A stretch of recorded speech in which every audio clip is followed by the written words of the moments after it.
بسم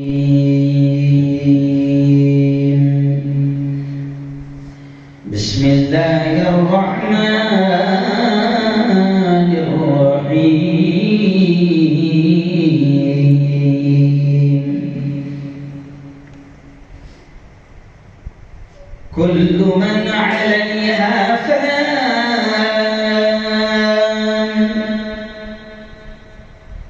كل من عليها فان ويبقى وجه ربك ذو الجلال والإكرام فبأي آلاء ربكما تكذبان وقال تعالى الله لا إله إلا هو الحي القيوم لا تأخذه سنة ولا نوم له ما في السماوات وما في الأرض وقال تعالى ولتسألن يومئذ عن النعيم وقال تعالى فلا تحسبن الله غافلا عما يعمل الظالمون وقال تعالى إن الله لا يحب المفسدين وقال رسول الله صلى الله عليه وسلم أكثروا ذكر هذه اللذات الموت وقال رسول الله صلى الله عليه وسلم الكيس من دان نفسه وعمل ما بعد الموت وقال رسول الله صلى الله عليه وسلم كلكم راع وكلكم مسؤول عن رعيته أو كما قال عليه الصلاة والسلام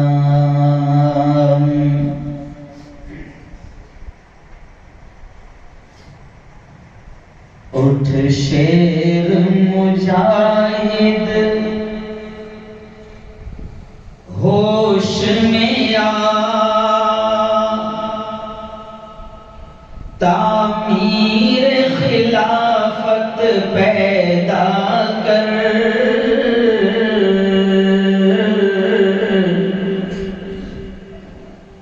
اٹھ شیر مجاہد ہوش میں آ تعمیر خلافت پیدا کر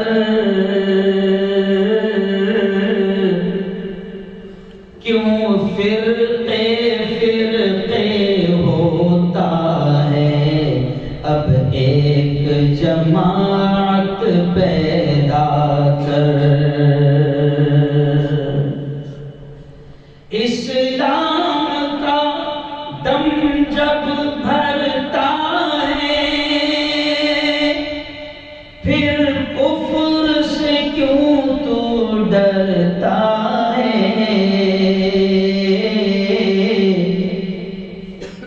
یا تو اسلام کا نام نہ لے یا شوق شہادت پیدا کر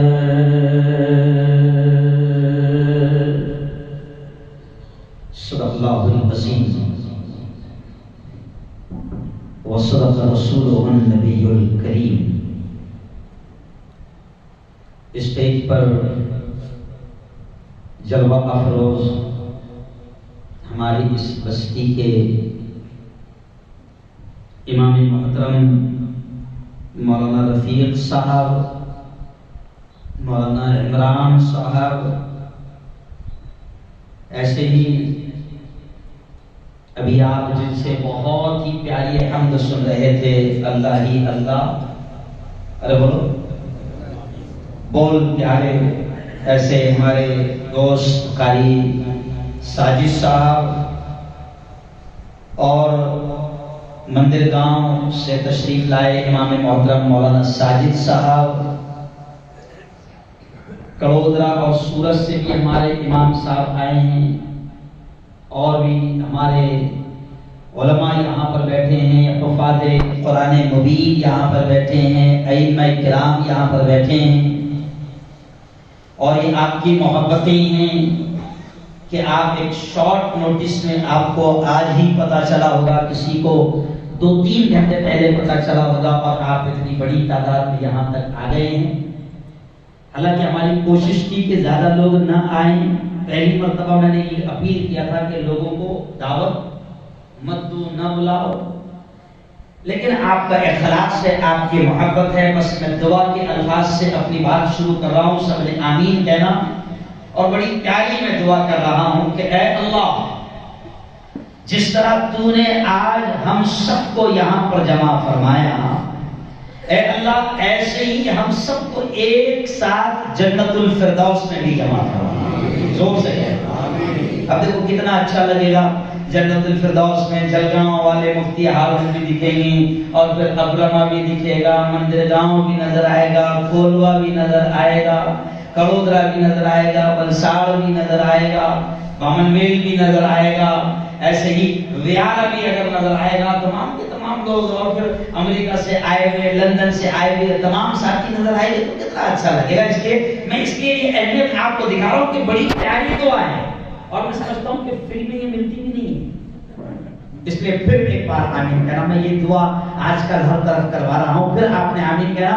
اے اللہ، بڑے پیار سے اللہ سے کہا کرو، اللہ کو بھی بڑا مزہ آتا ہے۔ اللہ کا معاملہ یہ ہے کہ مانگو تو خوش ہوتا ہے، نہیں مانگو تو ارے بولو ناراض ہوتا ہے نا۔ اور جتنا امید کے ساتھ مانگے گی، ایک شخص ہماری دعائیں قبول کیوں نہیں ہوتی؟ کیونکہ مانگتا مگر خود کو بھی یقین نہیں رہتا، خود کو بھی یقین نہیں رہتا ہے، کیونکہ 2 نمبر ہی ہے، کہاں سے یقین رہے گا؟ تو یقین کے ساتھ اللہ سے مانگا کرو، اور حدیث میں آتا ہے کہ جیسا تم مجھ سے گمان کرو گے، جیسا میرے بارے میں سوچو گے، ویسا میں تمہارے ساتھ پیش آؤں گا، معاملہ کرو گا۔ تو میں بڑے یقین کے ساتھ دعا کر رہا ہوں، سب نے آمین کہنا، کوئی بھی شخص خاموش نہ رہے، پورا ہال گونجے آمین سے۔ اور میں اس لیے آمین کہلواتا ہوں کہ دیکھو یہ سفید بال والے بزرگ ہمارے ابا اور دادا کی عمر کے لوگ بھی یہاں بیٹھے ہیں۔ حدیث میں آتا ہے کہ اللہ کو ان کی دعا واپس کرتے ہوئے اللہ کو بھی اچھا نہیں لگتا ہے۔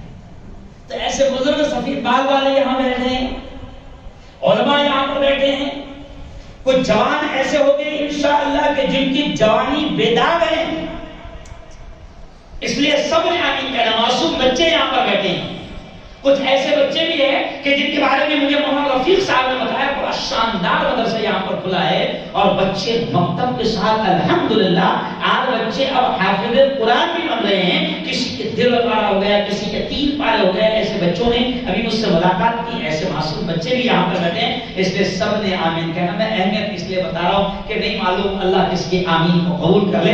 اے اللہ، اے اللہ، اے اللہ، جس طرح تو نے آج ہم سب کو یہاں پر جمع فرمایا ہے، میرے مولا اسی طرح ہم سب کو جنت الفردوس میں بھی جمع فرما۔ اور اے اللہ، پھر دعا کے الفاظ کہہ رہا ہوں، اے اللہ 2 لہریں چلی گئی، 2 لہریں چلی گئی، کہتے ہیں کہ تیسری بھی بڑا گیم ہے، تیسری بھی بڑا گیم ہے۔ اے اللہ 2 لہریں چلی گئی ہے، تیرا کرم، تیرا احسان، تیرا انعام کے ہر طرح سے تو نے حفاظت کیا، میرے مولا اس تیسری لہر میں بھی ہم سب کے حفاظت فرما۔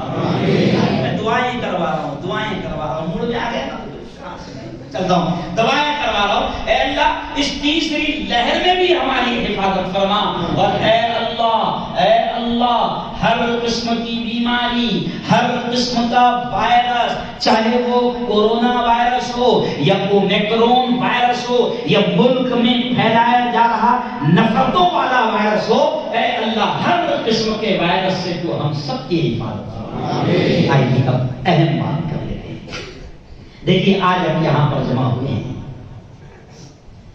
اور جیسے آپ نے پہلے ہی سن لیا ہوگا کہ یہ پروگرام بھائی مشتاق موٹر والا اور ان کے پریوار نے، ایسا ان کی فیملی نے ایصال ثواب کی نیت سے یہ ایک پروگرام سجایا ہے۔ ابھی چند دنوں پہلے بھائی مشتاق کے بھائی جو ہے ابو بکر بھائی، میرا خیال ان کے بچے بھی یہاں موجود ہیں، جنید ہے نا، ابو بکر بھائی جو ابھی کچھ دنوں پہلے انتقال ہوا اور ابھی یہ لوگ جانے بھی والے ہیں۔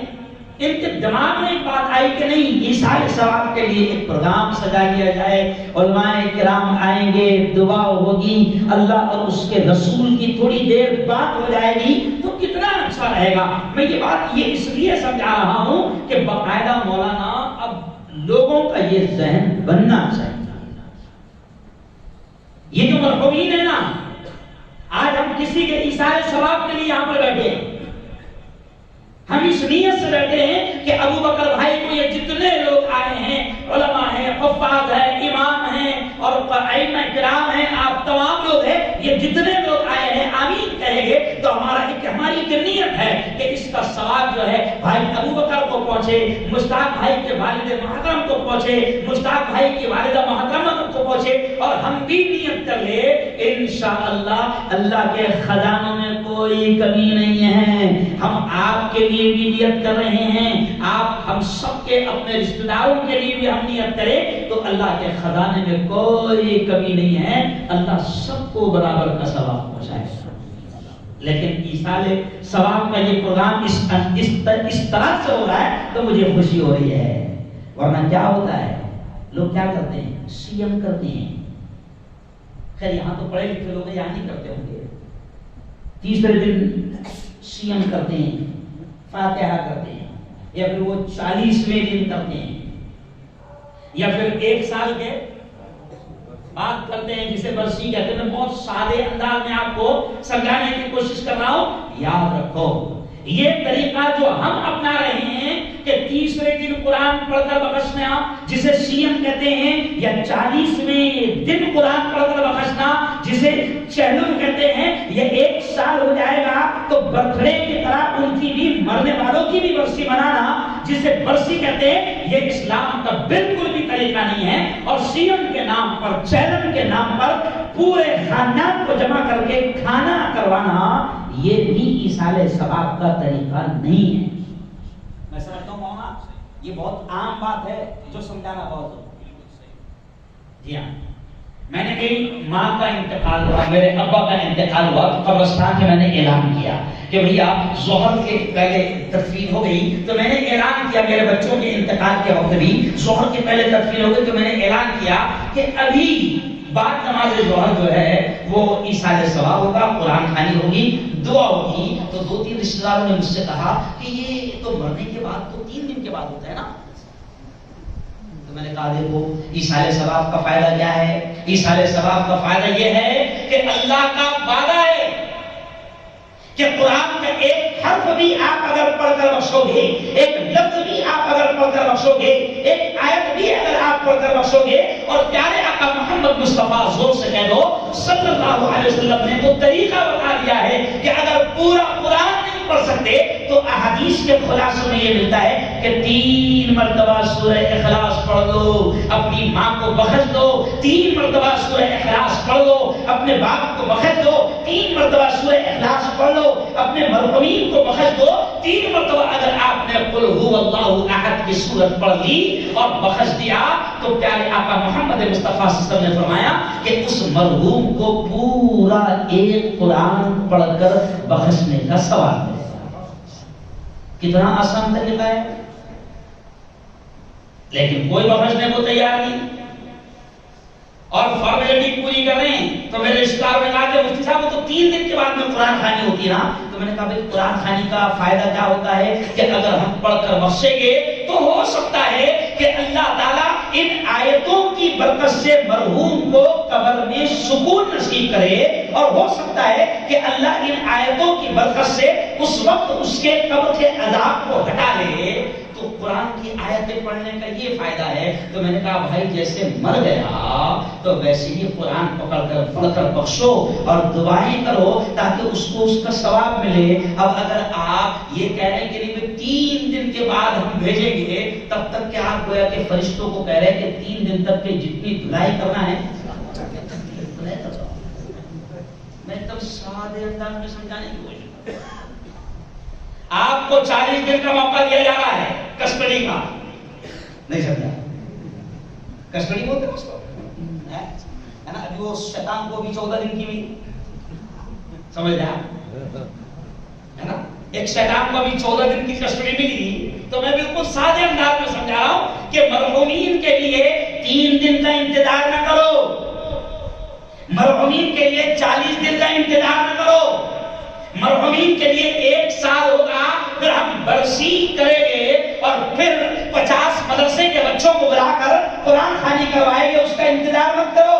میرا یہ کہنا ہے کہ اللہ نے بہت آسان کر دیا ہے. اپنے مرحومین سے اگر محبت ہے تو ان کو بخشنا ہے. تو آپ قرآن پورا نہیں پڑھ پا رہے, کوئی بات نہیں, چلتے پھرتے, بلکہ آپ 5 وقت کی نماز پڑھ رہے ہیں. ارے باپ کا اتنا تو حق ہے کہ 2 منٹ اس کو 3 مرتبہ قل هو اللہ احد پڑھ کر بخش دیا جائے. وہ ماں جس نے 9 مہینے پیٹ میں رکھی ہے اور جس ماں نے پالا پوسا بڑا کیا, اس ماں کا اتنا تو حق ہے کہ 3 مرتبہ سورہ اخلاص قل هو اللہ احد پڑھ کر اسے ہر نماز کے بعد بخش دیا جائے. لیکن کیا کریں, کوئی بخشنے کو تیار نہیں. نبی محمد صلی اللہ علیہ وسلم نے بالکل آسان طریقہ ہوتا ہے. آپ فرض نماز پڑھیے, کوئی بات نہیں, 5 منٹ سکون سے بیٹھ جاؤ.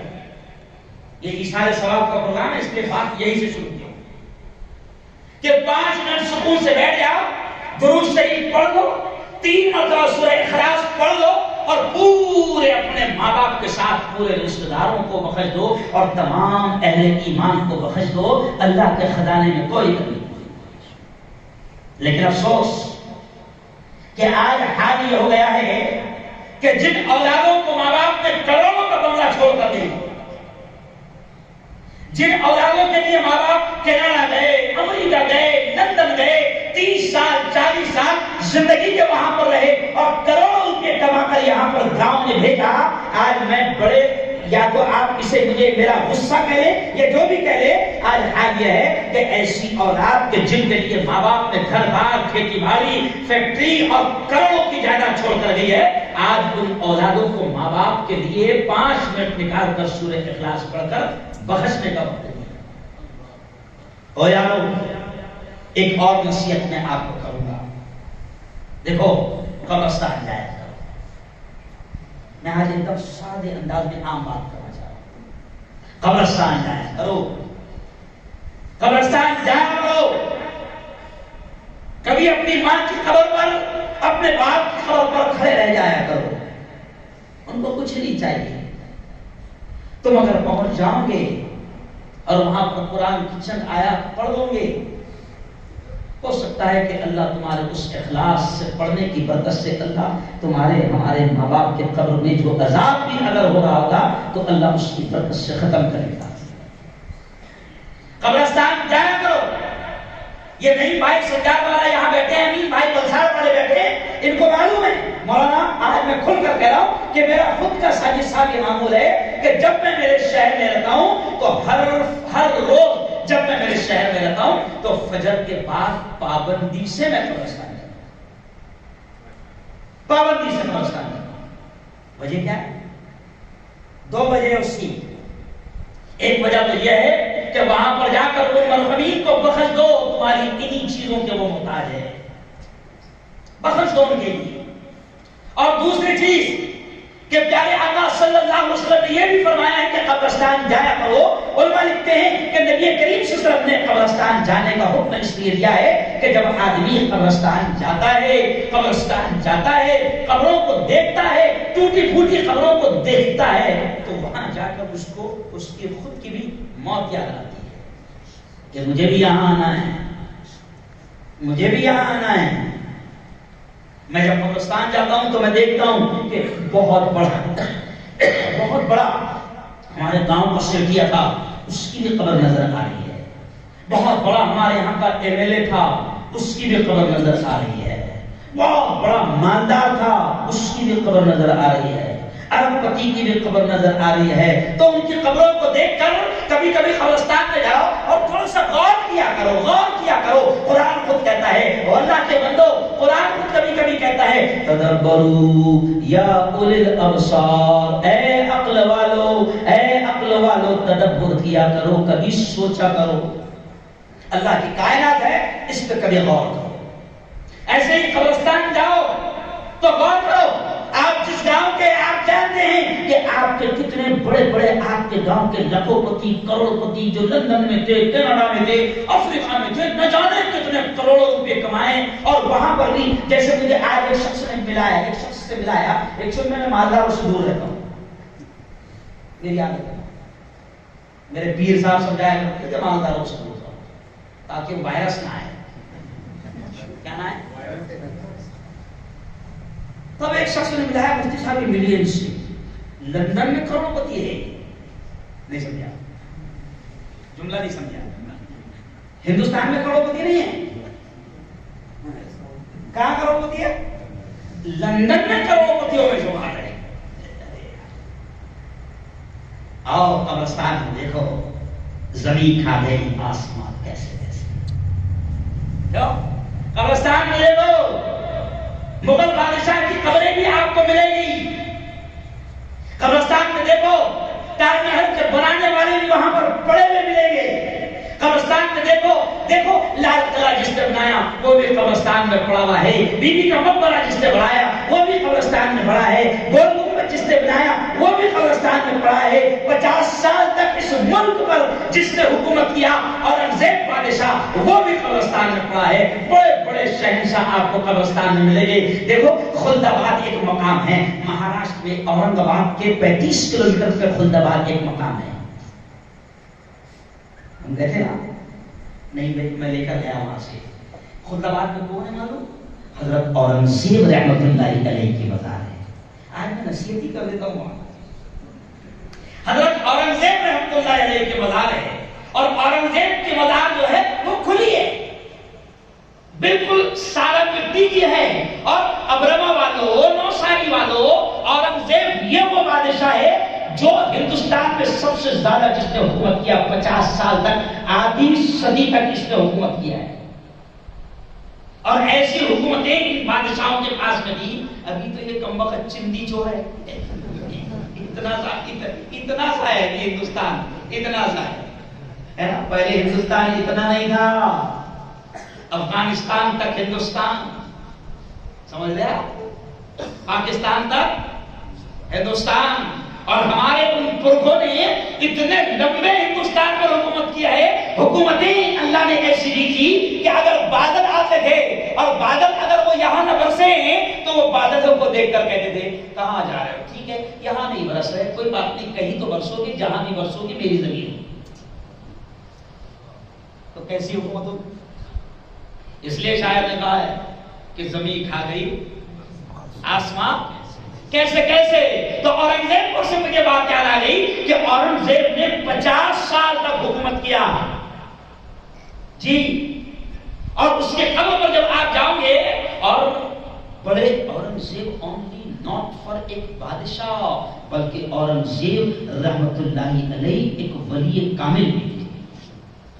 ابھی آگے میں سناؤں گا، میں کچھ نصیحتیں آج آپ کو کہ اورنگزیب کی قبر پر جاؤ تو آپ کو اورنگزیب کی قبر جس نے 50 سال تک اس بڑے ہندوستان پر حکومت کیا تھا، مٹی کی قبر بنی ہوئی ہے، اور ان کے قبر کے پاس ایک تختی لگی ہوئی ہے، جو پارٹی لگاتے ہیں پارٹی، تختی لگی ہوئی ہے، اور مولانا ساجد صاحب اس تختی پر اورنگزیب رحمۃ اللہ علیہ نے نصیحت کی تھی کہ میری قبر کے اوپر تختی لگانا تو اس پر ایک آیت لکھ دینا، هو الحی القیوم. کیا لکھ دینا؟ کون سی آیت ہے؟ ارے بولو نا، آیت الکرسی.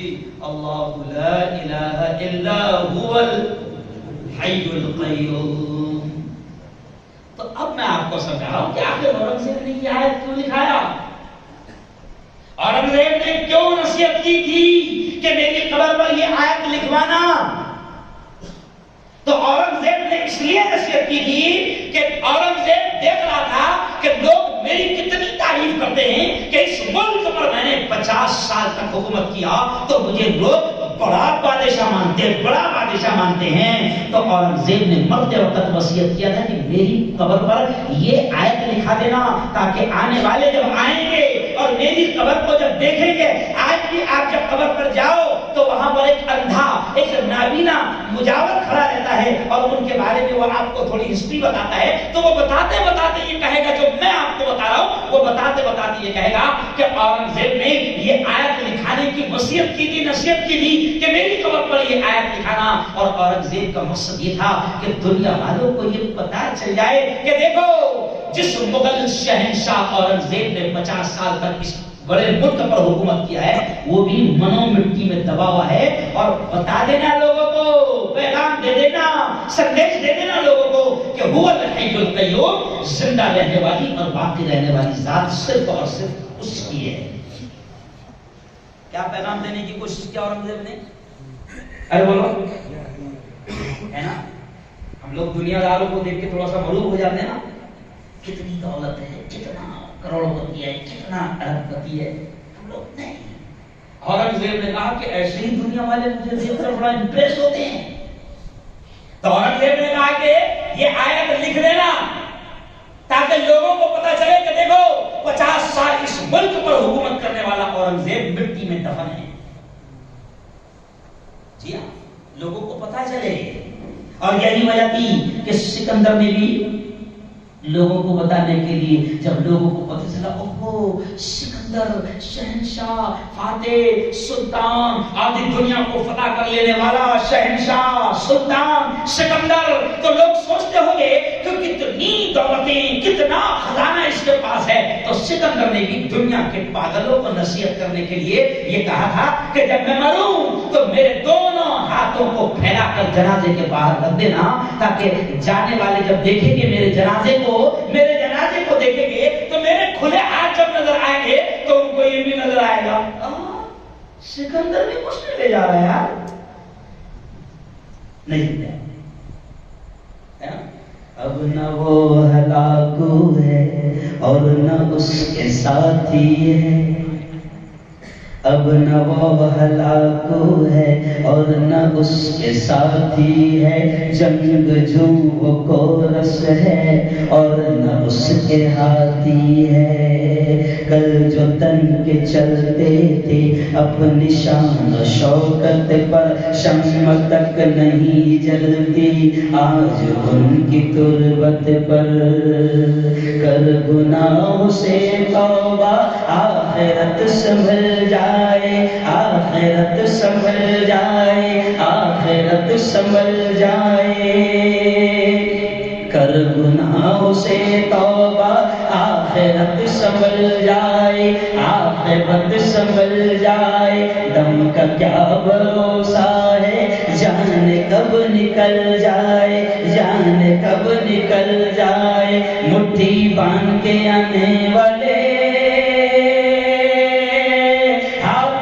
لے جائے گا. دھن دولت جاگیر سے تو نے کیا پایا کیا پایا.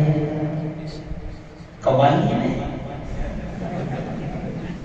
مگر قوال بھی پانی بھرتا ہے.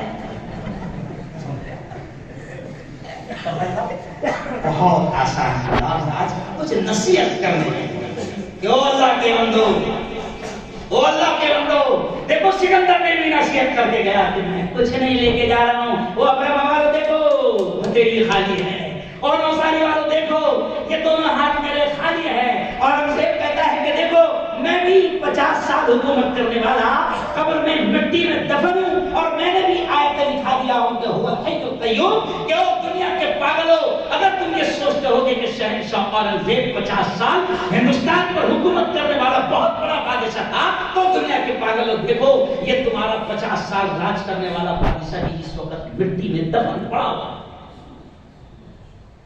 ہو جاؤ۔ اس لیے میں نے خطبے میں آج آیت کیا پڑھا، عیسیٰ کے ثواب کا پروگرام ہے تو وہی آیتیں میرے ذہن میں آئی۔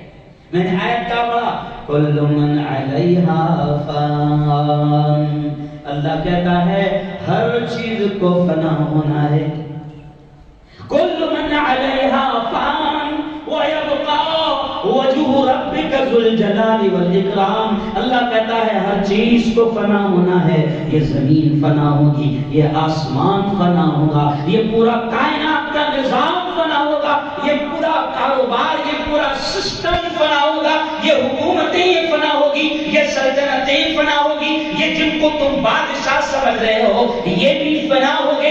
مغلوں کو دیکھو میں نے فنا کر دیا، بادشاہوں کو دیکھو میں نے فنا کر دیا، ہمایوں کو دیکھو دفن ہے مٹی کے نیچے، اورنگزیب کو دیکھو دفن ہے مٹی کے نیچے، شاہ جہاں کو دیکھو دفن ہے مٹی کے نیچے، یہ جتنے ہیں اللہ کہتا ہے کل من علیہا فان، ہر چیز کو فنا ہونا ہے، وَيَبْقَى وَجْهُ رَبِّكَ ذُو الْجَلَالِ وَالْإِكْرَامِ، اور باقی رہنے والی ذات صرف اور صرف اللہ کی ہے۔ اور آیت الکرسی پڑھتے ہیں تو اس میں یہی ہے، هو الحی القیوم، کہ وہی حی، وہی ہمیشہ ہمیشہ زندہ رہنے والا ہے، وہی ہمیشہ ہمیشہ باقی رہنے والا ہے۔ یہ دنیا کی ساری نعمتیں جس میں تم دل لگائے بیٹھے ہو، یہ ہر جانے والا تمہیں سمجھا کر جاتا ہے کہ دیکھو نہ میرے یہ کسی کام آئی ہے نہ تمہارے کسی کام آئے گی۔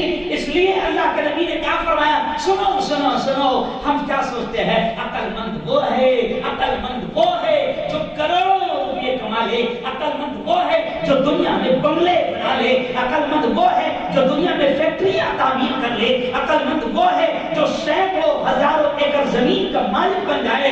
نہیں، اللہ کے نبی نے بڑے پیارے انداز میں کہا، القیس من دانا نفسہ وعمل ما بعد الموت۔ او میرے بھائیو، او ابرمہ والو، او نوساری والو سنو، اللہ کے نبی نے فرمایا عقل مند وہ ہے، عقل مند وہ ہے من دانا نفسہ، جس نے اپنے آپ کو پہچان لیا کہ تیری حیثیت کیا ہے، وعمل ما بعد الموت، اور عقل مند وہ ہے جو مرنے کے پہلے مرنے کی تیاری کر لے، عقل مند وہ ہے کہ موت کے بعد کیا کام آئے گا اس کی تیاری کر لے۔ عقل مند اس کو کہا گیا ہے۔ عقل مند وہ نہیں ہے جو نوٹیں چھاپنے میں بڑا ماہر ہوتا ہے۔ کیوں؟ میں نے کہیں تو بھی ایک جملہ کہہ دیا، بڑا ہنگامہ ہوا پریس میں نے جملہ کہہ دیا کہ زیادہ نوٹیں چھاپنے کی مشین اپنی اولاد کو نہ بناؤ، زیادہ نوٹیں چھاپنے کی مشین اپنی اولاد کو مت بناؤ، کیونکہ یہ باولا کبھی بھی نوٹیں بند کر دے رہا پاگل ہے، پڑھا لکھا ہے نہیں، چمکی ہے، جاہل ہے، سمجھ رہا؟ اس لیے زیادہ نوٹیں چھاپنے کی فکر مت کرو۔ اللہ کے نبی نے فرمایا عقل مند وہ ہے جو اس بات کی تیاری کر لے کہ مرنے کے بعد کتنے جوڑے لگے گی، مرنے کے بعد کتنے کپڑے لگے گی، اس کی فکر کرے کہ وہاں کتنا لے جانا پڑے گا، کیا کیا وہاں پر کام آئے گا۔ وہ 10 دن کا سفر ہے تو اس کے اعتبار سے تیاری کرتا ہے، میں ابھی 1 دن کے لیے آیا ہوں تو میں 2 ڈریس لے کر آیا ہوں، سمجھ رہا؟ تو اب جتنا لمبا سفر ہے اس کے حساب سے تیاری ہوتی ہے، اور اللہ کے نبی نے فرمایا کہ وہ سفر ایسا ہے جو کبھی ختم نہیں ہوگا۔ تو اب ذرا سوچو، اگر آپ اور ہم اتنے ہوشیار ہیں کہ جس زندگی میں 60 سال رہنا ہے نا، اللہ کے نبی نے کیا فرمایا، اعمار امتی بین 60 و 70، اللہ کے نبی نے فرمایا میری امت کی عمریں 60-70 سال کے اندر ہوں گی۔ کیا فرمایا؟ اعمار امتی بین 60 60 و 70، میری امت کی عمریں 60-70 سال کے اندر ہوں گی، یعنی اشارہ کر دیا۔ تو اب جو بھی 70 سال کے اوپر کون چل گیا، ذرا ہاتھ اٹھاؤ، تو ذرا ہاتھ اٹھاؤ، ماشاءاللہ 70 سال کون کراس کر گیا، ہاتھ اٹھاؤ، سمجھا؟ تو یہ نفع کی ہے، سمجھا؟ یہ کون سی ہے؟ ارے بولو، ہاں بونس۔ اب جوانوں سنو، اللہ کے نبی نے کیا فرمایا کہ میری امت کی عمر 60-70 سال کے اندر ہوگی۔ اب 60-70 سال میں اب آپ اور ہم سوچیں کہ 60-70 سال میں مولانا 20 سال تو کرکٹ میں چلے جاتے ہیں، 20 سال تو کھانے جاتے ہیں کرکٹ کھیلنے میں، گلی ڈنڈا کھیلنے میں، کیوں مکر سنکرانتی کیا بولتے ہیں اس کو، 20 سال تو کچھ محلے تو ابھی بھی مناتے ہیں، 50 سال کا ہو گیا مگر پھر بھی ٹیکس پہ جا رہے ہیں، سمجھ رہا؟ تو 20 سال جو ہے وہ کھیل کود میں جا رہے ہیں، اور 20 سال کے بعد اگر ماں باپ نے کچھ کالا پیلا پڑ دیے، کالا پیلا سمجھتے ہیں، 20 سال کے بعد اگر ماں باپ نے کچھ کالا پیلا کر دیے تو وہ اس کے ٹینشن میں جا رہے ہیں۔ اور میں تو دیکھ رہا ہوں گجرات میں کہ لوگوں کے 10 سال تو صرف کاغذات بنانے میں جاتے ہیں، نہیں سمجھتے کیا بھی آتے، جس کو دیکھو کیا کر رہے ہیں، ڈاکومنٹ رکھا ہوں ابھی، نہیں سمجھتے فائل رکھا ہوں ابھی، تو 5-10 سال تو اسی تیاری میں جا رہے ہیں۔ اب نبی کے پاک صلی اللہ علیہ وسلم کہہ رہے ہیں کہ میری امت کی عمر 60-70 سال کے اندر ہوگی۔ اب اگر 30-40 سال ایسے ہی ویسٹ کر دیا، ایسے ہی ضائع کر دیا اور مرنے کی تیاری کچھ بھی نہیں کرا، تو بتاؤ اس سے بڑا پاگل کون، اس سے بڑا پاگل کون؟ اور اولاد کو کروڑوں روپے چھوڑ کر جا رہا ہے مولانا، میں بڑے غصے کے ساتھ کہہ رہا ہوں، کروڑوں روپے اولاد کو لے کر جا رہے ہیں۔ شریعت کا مسئلہ کیا ہے مولانا ساجد صاحب کہ اگر باپ مرتا ہے تو شریعت یہ کہتی ہے کہ وقت کا بڑے سے بڑا عالم اور مفتی اور ولی بھی اگر جنازے میں کھڑا ہو تو شریعت یہ کہتی ہے کہ بیٹے کو چاہیے کہ وہ نماز پڑھائے، شریعت یہ کہتی ہے۔ لیکن سوچو جن اولادوں کے لیے محنتیں کر کے کینیڈا اور امریکہ سے کروڑوں روپے تیار کر کے بھیجتے ہو، آج اس اولاد کو بھی تم نے اتنا دین نہیں دیا کہ وہ کروڑوں روپے جن اولادوں کو تم نے دیا ہے، ہم نے دیا ہے، وہ اولاد باپ کی جنازے کی نماز پڑھا نہیں سکتی۔ تو کیا آیا ہمارے ہاتھ میں؟ بتائیے کیا آیا ہمارے ہاتھ میں؟ کون سی عقل مندی ہم لوگ کر رہے ہیں؟ کون سی تیاری ہماری ہے؟ ابھی ایک واقعہ اتنا سنگین آیا کہ بولتے ہوئے شرم آتی ہے، اور وہ بھی واقعہ مولانا یہاں کا نہیں، مدینے کے قبرستان کا ہے۔ مدینے کے قبرستان کا آیا کہ مدینے کے قبرستان میں آپ نے دیکھا ہوگا ایک ویڈیو وائرل ہوا تھا کچھ مہینوں پہلے کہ مدینے کے قبرستان میں بھائیوں میں جھگڑے ہو گئے، باپ نے کروڑوں روپے چھوڑ کر گیا، قبرستان میں جھگڑے ہو گئے، تو جس ہتھیار سے قبر کو کھودا جاتا ہے، جس پھاوڑے سے، قبرستان میں بھائیوں میں وہی پھاوڑے چل رہے ہیں۔ میں دیکھو ایک دم صاف صاف سنا رہا ہوں، اور میں کچھ دماغ میں آپ کو ڈالنے کی کوشش ہے کہ ہم کہاں ہیں، کون سی دنیا میں جی رہے ہیں، کتنی ہماری تیاری ہے مرنے کی، کہاں ہے ہماری نمازیں، کب ہو رہی ہے ہماری فجر، کہاں ہم مسجدوں کو آباد کر رہے ہیں، کتنی ہماری نمازیں ہو رہی ہے، کتنا ہم اللہ کے کتاب کی تلاوت کر رہے ہیں۔ یہ جوان بیٹھے مولانا، یہ جوانوں کے سامنے کہہ رہا ہوں میں، اور یہ میرے علماء کے سامنے کہہ رہا ہوں کہ 20 سے 22 منٹ لگتے ہیں مولانا ایک پارہ پڑھنے کو، 20 سے 22 منٹ لگتے ہیں، اس سے زیادہ نہیں لگتے ہیں۔ بہت زیادہ اگر سمجھو عام آدمی رہا تو وہ آدھا گھنٹہ لگاتا ہے نا مولانا، آدھا گھنٹہ لگاتا ہے۔ مولانا ساجد صاحب، مولانا آپ کو میں صاف طور سے کہہ رہا ہوں رفیق صاحب کہ آج یہ میری قوم کا جوان، یہ میری قوم کا جوان رات کو 3-4 گھنٹے تک کر واٹس ایپ پر بیٹھنا اس کے لیے آسان ہے، فیس بک پر چیٹنگ کرنا اس کے لیے آسان ہے، ٹویٹر پر چیٹنگ کرنا اس کے لیے آسان ہے، سوشل میڈیا پر موبائل پر یہ ہماری قوم کے جوان، اور ہم خود سوشل میڈیا پر موبائل پر 5 گھنٹہ لگا رہے ہیں، لیکن آدھا گھنٹہ ہم قرآن کا پارہ ڈیلی نہیں پڑھ پا رہے ہیں۔ یہ فیکٹ ہے۔ یہ حقیقت ہے. آدھا گھنٹہ 25 منٹ لگتے ہیں قرآن کا ایک پارہ پڑھنے. اگر ہم 5 وقت کی نماز پڑھ کر 10 منٹ یا 5 منٹ بھی اگر قرآن کی تلاوت کرے تو روزانہ ایک پارہ ہو جائے گا اور سال بھر میں 1 مہینے میں 1 قرآن ہو جائے گا. سال بھر میں 12 قرآن ہو جائیں گے. لیکن آج افسوس ہے, میں بالکل شاید کوئی میری بات کو غلط نہیں کہہ سکتا ہے, ہر آدمی ہر جوان کم سے کم 2 گھنٹہ واٹس ایپ پر دے رہا ہے. گاڑی میں بیٹھا موبائل, سونے سے پہلے موبائل چیک کر رہا ہے, کسی کا میسج تو نہیں آیا. اٹھنے کے بعد میں حد کو کیا, اٹھنے کے بعد کچھ لوگ ایسے کہ جیسے اٹھے ویسے موبائل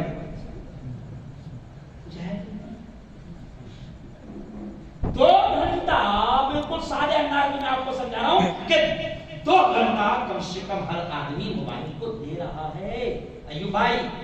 لیکن 20 منٹ وہ اللہ کی کتاب کو دینے کو تیار نہیں. کون سی تیاری ہماری ہے بتائیں آپ. ایک نماز کے لیے مولانا 10 منٹ لگتے ہیں. 10 منٹ لگتے ہیں ایک نماز کے لیے. 5 نمازوں کے لیے پورے 24 گھنٹوں میں سے 5 نمازوں کے لیے 50 منٹ یا زیادہ سے زیادہ 1 گھنٹہ. ارے وہ رب نے 24 گھنٹے دیا ہے, 1 گھنٹہ تو اس کے لیے نکالنے کو تیار نہیں ہے. تو کہتا ہے بہت بزی ہوں. 24 گھنٹے اسی کے ہے, اگر اس نے چھین کر ایزی کر دیا تو نہیں دیا. 24 گھنٹے کس کے بولو, ارے بولو نا یار, اللہ کی. اور 1 گھنٹہ جو تو دے گا وہ بھی کس کا ہے, اللہ کا ہے. اگر وہ چھین لے پورا 24 تو کیا کر سکتے ہیں, کچھ نہیں کر سکتے. آؤ اب اور ایک خیال بات یاد آ گئی, موت کی تیاری. مسیح دیکھو ابھی 2 لہریں چلی گئی ہے نا. کورونا نے بہت کچھ سکھایا ہے. کورونا نے دیکھو, ہمارا تو ایمان ہے بھیا, اللہ کے ماننے والوں کا ایمان ہے. ہمارا تو ایمان ہے کہ درخت کا پتا بھی خدا کے حکم کے بغیر, زور سے بولو, سب بولو, پورا مجمع بولو, اس سے ایمان تازہ ہوگا, اللہ بھی خوش ہوگا. درخت کا پتا بھی خدا کے حکم کے بغیر نہیں مل سکتا. تو ہم تو یہ کہہ رہے ہیں کہ کورونا بھی خدا کی مرضی کے بغیر نہیں آیا ہے. لوگ کہہ رہے ہیں کہ گیم ہے, ہم کہتے ہیں ہاں گیم بھی ہوا تو گیم بھی اس وقت کامیاب ہوگا جب اللہ چاہے. کیا ہوا, یہ گیم کر رہے ہیں کوئی شک نہیں, بڑا گیم کر رہے ہیں کوئی شک نہیں, لیکن ہمارا یقین ہے کہ گیم بھی اس وقت کامیاب ہوگا گیمروں کا جب تک کہ اللہ نہ چاہے. اور پھر کتنے ہی گیم کرے, آپ دیکھو بہت کام کی بات خدا نے ڈال دیا, کتنے ہی گیم کرے. قرآن کی آیت کیا کہتی ہے, وَمَكَرَ اللَّهُ وَاللَّهُ خَيْرُ الْمَاكِرِينَ. اللہ کہتا ہے یہ چال چلتے ہیں, یہ منصوبے, دیکھو کتنے پیارے الفاظ ہیں قرآن کے. اللہ کہتا ہے یہ چال چلتے ہیں, یہ منصوبے بناتے ہیں, یہ پلان بناتے ہیں, یہ آئیڈیا کرتے ہیں, یہ گیم کرتے ہیں, لیکن یہ نہیں جانتے کہ سب سے بہترین آئیڈیا کس کے ہاتھ میں ہے. ارے بولو تو سے اللہ کے. اب انہوں نے دیکھو آئیڈیا کی, کورونا بھی ایک گیم بہت بڑا, لیکن کمال کی بات دیکھو, بڑے ایک دم جذبے کے ساتھ کہہ رہا ہوں, دو ٹوک کہہ رہا ہوں اور ہر جگہ کہہ رہا ہوں. اور اب تو خود ہمارے ہندو بھائی خود سمجھنے لگے.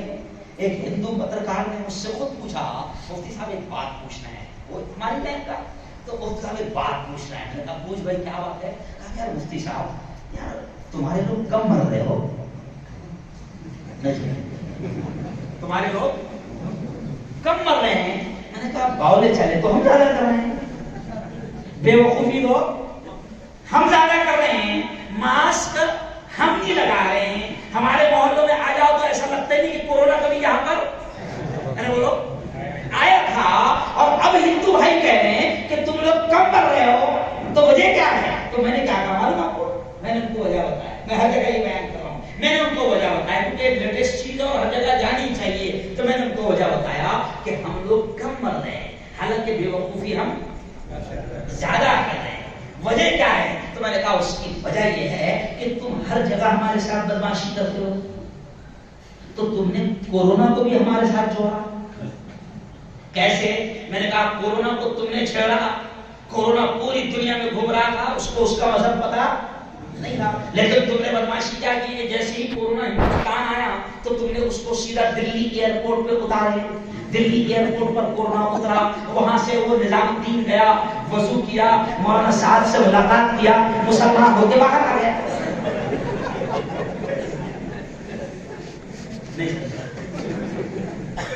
کورونا کو دلی میں تم نے اتارے، وہاں سے کورونا کو کہاں لے کر گئے؟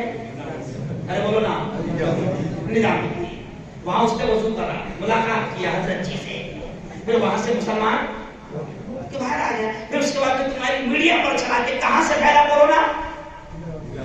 ارے بولو نا، تم نے کورونا میں بھی بدمعاشی کی اور کورونا کو مسلمانوں کے ساتھ جوڑا، تو جب کورونا ہماری برادری کا ہو گیا تو برادری والوں کیوں مارے؟ ارے بولو صحیح ہے، کورونا ہمارا ہو گیا تو ہم کو کیوں مارے گا؟ یہ تو میں ہندو بھائیوں کو سمجھا رہا ہوں، لیکن دیکھو کورونا نے بہت کیا کیا سمجھایا۔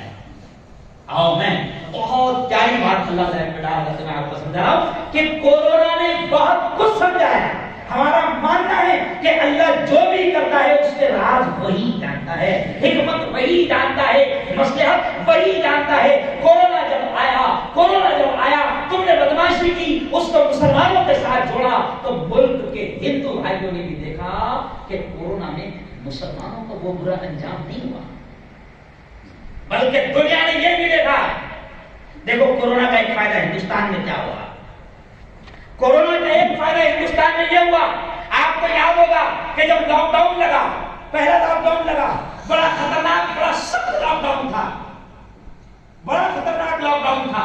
اس زمانے میں جب لاک ڈاؤن لگا، ٹرینیں بند ہو گئی، بسیں بند ہو گئی، راستوں پر چلنا بند ہو گیا، تو آپ نے دیکھا کہ لوگ سورت سے، احمد آباد سے، ممبئی سے، واپی سے، نوساری سے یو پی جانے لگے، بہار جانے لگے، اپنے اپنے ملک کے جانے لگے۔ تو ہندوستان کی آنکھوں نے دیکھا کہ رمضان کا مہینہ تھا، مئی کا زمانہ تھا، مئی میں رمضان آیا تھا، رمضان کا مہینہ تھا، سخت گرمی تھی اور کورونا کا لاک ڈاؤن لگا ہوا تھا، اور ہندو بھائی اپنے ملک، اپنے گاؤں ہزاروں کلومیٹر پیدل جا رہے تھے۔ اس زمانے میں کورونا کا ایسا ڈر ہندو بھائیوں کے دل میں بیٹھ گیا تھا کہ ماں کے جنازے کو ہاتھ لگانے کو تیار تھی۔ کلیئر دنیا نے دیکھا کہ ماں مر گئی، اولاد ماں کے جنازے کو اٹھانے کو تیار ہے۔ 4 لاشیں ہم نے انتم سنسکار کیا، ہم نے ان کو شمشان گھاٹ میں لے کر گئے۔ 4 بوڑھے ایسے کہ جن بوڑھوں کا انتقال ہو گیا، اولاد ان کو دواخانوں میں باڈی کو لینے نہیں آئی کہ کورونا ہو گیا۔ لیکن اس وقت میں اللہ نے ہندوستان میں ایک بہت بڑا پیغام مسلمانوں کے ذریعے سے دیا۔ اب دیکھو میں کیا سمجھا رہا ہوں، بہت سمجھا، کیونکہ یہ کوئی بولے گا بھی نہیں اور بولنے کی ہمت ہے۔ میں نے کیا کہا حکومت سے کہ کورونا 2 جگہ زیادہ پھیلا، دیکھو غور سے سنو، 2 جگہ زیادہ پھیلا۔ نمبر 1 امریکہ، نمبر 1 امریکہ، اور آج بھی پہلے نمبر پر امریکہ ہے۔ سب سے زیادہ پیشنٹ کہاں؟ امریکہ میں۔ سب سے زیادہ موتیں کہاں؟ امریکہ میں۔ اب دیکھو کیوں امریکہ میں یہ بھی سمجھا۔ سب سے زیادہ امریکہ میں موتیں، سب سے زیادہ پیشنٹ امریکہ میں، تو میں نے اس کے ذریعے سے ملک میں یہ پیغام دیا کہ امریکہ میں سب سے زیادہ پیشنٹ کورونا کے، سب سے زیادہ موتیں کورونا کی، تو اللہ نے پہلے پوری دنیا کے پاگلوں کو سمجھایا کہ او بنگلہ دیش والوں، او پاکستان والوں، او ہندوستان والوں، او انگلینڈ والوں، او جاپان والوں، او فرانس والوں، تم پوری دنیا کے لوگ امریکہ کو سپر پاور سمجھتے ہیں۔ اللہ نے کورونا بھیج کر دنیا کو بتایا کہ دیکھو سپر پاور، جس کو تم سپر پاور سمجھتے ہو، وہ کتنا کمزور ہے ایک چھوٹے سے وائرس کے سامنے۔ اللہ نے بتایا کہ سپر پاور امریکہ نہیں، سپر پاور میں ہوں۔ اللہ نے کیا بتایا؟ سپر پاور میں ہوں، اور اللہ نے بتایا کہ میں وہ سپر پاور ہوں کہ اگر میں چھوٹا سا نہ دکھنے والا وائرس بھیج پوری دنیا تمہاری لاک ہو جائے. کوئی کہ نہیں پوری دنیا لاک.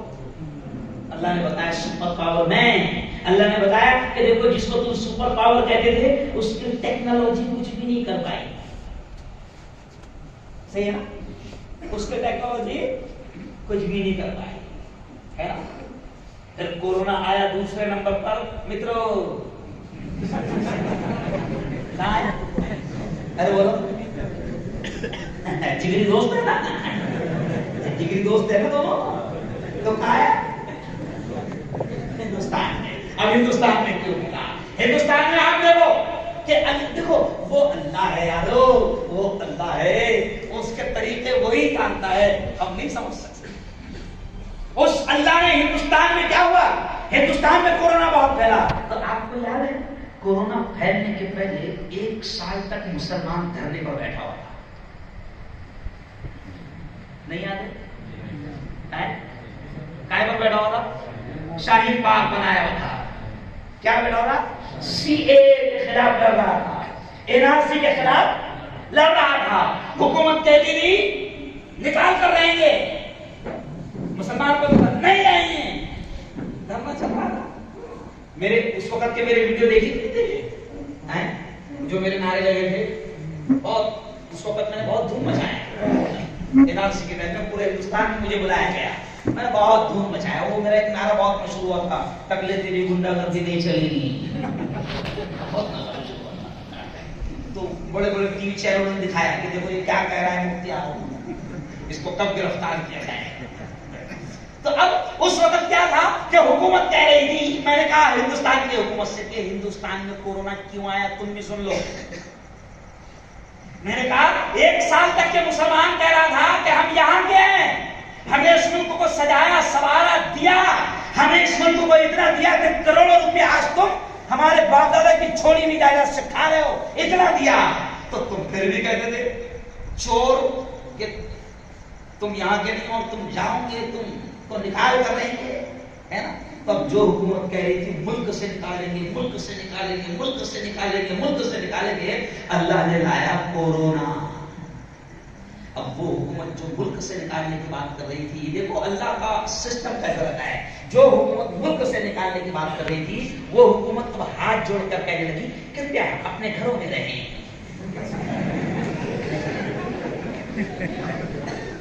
نہیں سمجھا؟ ملک میں کہا ہے اور کرپیا اپنے گھروں میں رہیں اور باہر آئے تو ڈنڈے کھائیں گے. تو وہ حکومت جو ملک سے نکالنے کی بات کر رہی تھی, کورونا اللہ نے ایسا لایا کہ وہ کہہ رہی تھی کہ بیٹا ملک کو تو چھوڑ, تیرے گھر میں سے باہر نکلا تو 200 روپے ڈنڈ اور ڈنڈے. نہیں سمجھا؟ تو میں نے ابھی بھی کہا میں نے حکومت سے کہ باولے چیلنج کریں گے تو تیسری آ رہی. نہیں سمجھا؟ لیکن مسلمانوں تم کو بھی میں سمجھا رہا ہوں اس پر کہ رہو اللہ کے ہو جاؤ. اللہ کا سسٹم بڑا پیارا ہے اور وہ نرالے نرالے اچھوتے اچھوتے انداز سے اپنے بندوں کو سمجھانے کی کوشش کر رہا ہے. یارو اللہ نے کورونا کے ذریعے سے, آپ کو معلوم ہے کورونا کے ذریعے سے اللہ نے ہندو بھائیوں کو اسلام بھی سمجھایا, مگر افسوس ہے کہ مسلمان سمجھتے ہیں. کورونا کے ذریعے سے اللہ نے ہندو بھائیوں کو اسلام سمجھایا. اب آپ بولیں گے وہ کیسے ہے نا, وہ بھی تو معلوم ہونا چاہیے نا. ہم لوگوں نے ایک پروگرام رکھے ہیں, چل رہا ہوں. ہمارے پروگرام کا عنوان تھا مسجد پریچے, یعنی مسجد کیا ہوتی ہے ہندو بھائیوں کو بتانا. کیونکہ آج ہمارے مدرسوں کے خلاف غلط فہمیاں پھیلائی جا رہی ہے, مسجدوں کے خلاف غلط فہمیاں پھیلائی جا رہی ہے. تو ہم لوگ مہاراشٹر میں پروگرام رکھتے ہیں مسجد پریچے, یعنی ہندوؤں کو بلاتے ہیں, 150-200 ہندوؤں کو بلاتے ہیں. اس میں وکیل بھی, ڈاکٹر بھی اور بڑے بڑے نیتا بھی رہتے ہیں اور ان کو دکھاتے ہیں یہ دیکھیے یہ وضو خانہ ہے, یہ طہارت خانہ ہے, یہ وضو کرتے ہیں نماز سے ایسا پہلے, ایوری یہاں نماز ہوتی ہے, اور یہ ممبر ہے, ممبر پر امام جمعہ کو کھڑے رہتا ہے, خطبہ دیتا ہے. یعنی ان کو بتاتے ہیں کہ یہ مسجد ہے اور مسجد میں یہی ہوتا ہے. تب آپ سن کر تعجب کرو گے کہ ہم نے مسجد پریچے پروگرام رکھے, اس میں وکیلوں کو بھی بلایا اور 3 شہر کے بڑے ڈاکٹر بھی تھے, 3 شہر کے بڑے ڈاکٹر بھی تھے. اب طہارت خانہ ہم نے بتایا ان کو, طہارت خانے میں طہارت کیسے ہوتی ہے، پاکیزگی کا حکم اسلام نے کیسے دیا ہے. اب اس کے بعد وضو ہم نے کر کے دکھایا کہ صاحب نماز کے لیے وضو کرنا پڑتا ہے اور وضو ایسا ایسا ہوتا ہے. اب دیکھو مسلمانوں میں کیا سمجھا رہا ہوں. اب وضو جب ڈاکٹروں نے دیکھے تو ہم نے ان کو بتایا ایسا ایسا وضو، خلال بولتے ہیں اس کو، کیا بولتے ہیں خلال. تو ایسا ایسا ایسا ایسا وضو اور ایسا ایسا. تو ڈاکٹروں نے بڑے غور سے وضو کو دیکھا.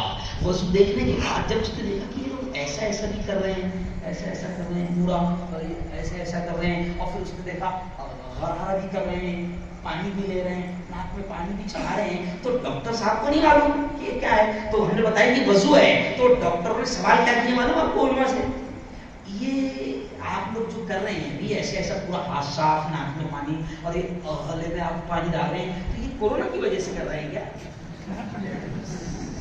میں بہت سادہ انداز میں آپ کو سمجھا، یہ کورونا کی وجہ سے کر رہے ہیں کیا آپ؟ تو ہم نے کہا کہ نہیں ڈاکٹر صاحب کورونا کی وجہ سے نہیں کر رہے ہیں، 1500 سال سے ایسے ہی کر رہے ہیں. کیا کر رہے ہیں؟ تو کہا کہ یہ بتایا کس نے تم کو، یہ تم کو بتایا کس نے؟ تو ہم نے کہا کہ پریشت محمد صلی اللہ علیہ وسلم نے 1500 سال پہلے یہ بتایا تھا کہ 5 مرتبہ نماز کے لیے تم کو اس طریقے سے ہاتھ صاف کرنا ہے، ناک صاف کرنا ہے اور اس طریقے سے تم کو وضو کرنا ہے. تو تینوں ڈاکٹروں نے منبر کے قریب آ کر جب ان سے ان کے تاثرات کیے گئے کہ آپ کو کیسے لگا، تو انہوں نے کہا کہ یہ جتنا ایٹم ابھی آپ نے وضو میں کیے ہیں یہ سارا ہم لوگوں کو کورونا سے بچنے کے لیے ابھی سکھایا جا رہا ہے. اور ہم کو کب سکھایا گیا؟ ارے بولو. پھر ڈاکٹر صاحب نے کیا بتایا سنو. پہلا کورونا تھا، ڈاکٹر صاحب نے بتایا کہ دیکھو ابھی یہ بتایا جا رہا ہے کہ پہلے کورونا آتا ہے تو وہ ناک میں 2 دن رہتا ہے. اب مسلمان کیا کر رہے ہیں؟ ارے بولو نا. ناک میں پانی چڑھا رہا ہے. پھر اس کے بعد میں کہا کہ 3 دن حلق میں رہتا ہے. تو یہ کیا کر رہا ہے؟ تو اب سائنس یہ کہتی ہے کہ پہلے 2 دن ناک میں رہتا، بعد میں 3 دن حلق میں رہتا، بعد میں پھیپھڑوں میں جاتا. تو مسلمان جب اس کو ناک میں رہنے نہیں دے رہا تو حلق میں کہاں جائے گا، اور جب حلق میں نہیں رہنے دے رہا تو پھیپھڑوں میں کہاں سے جائے.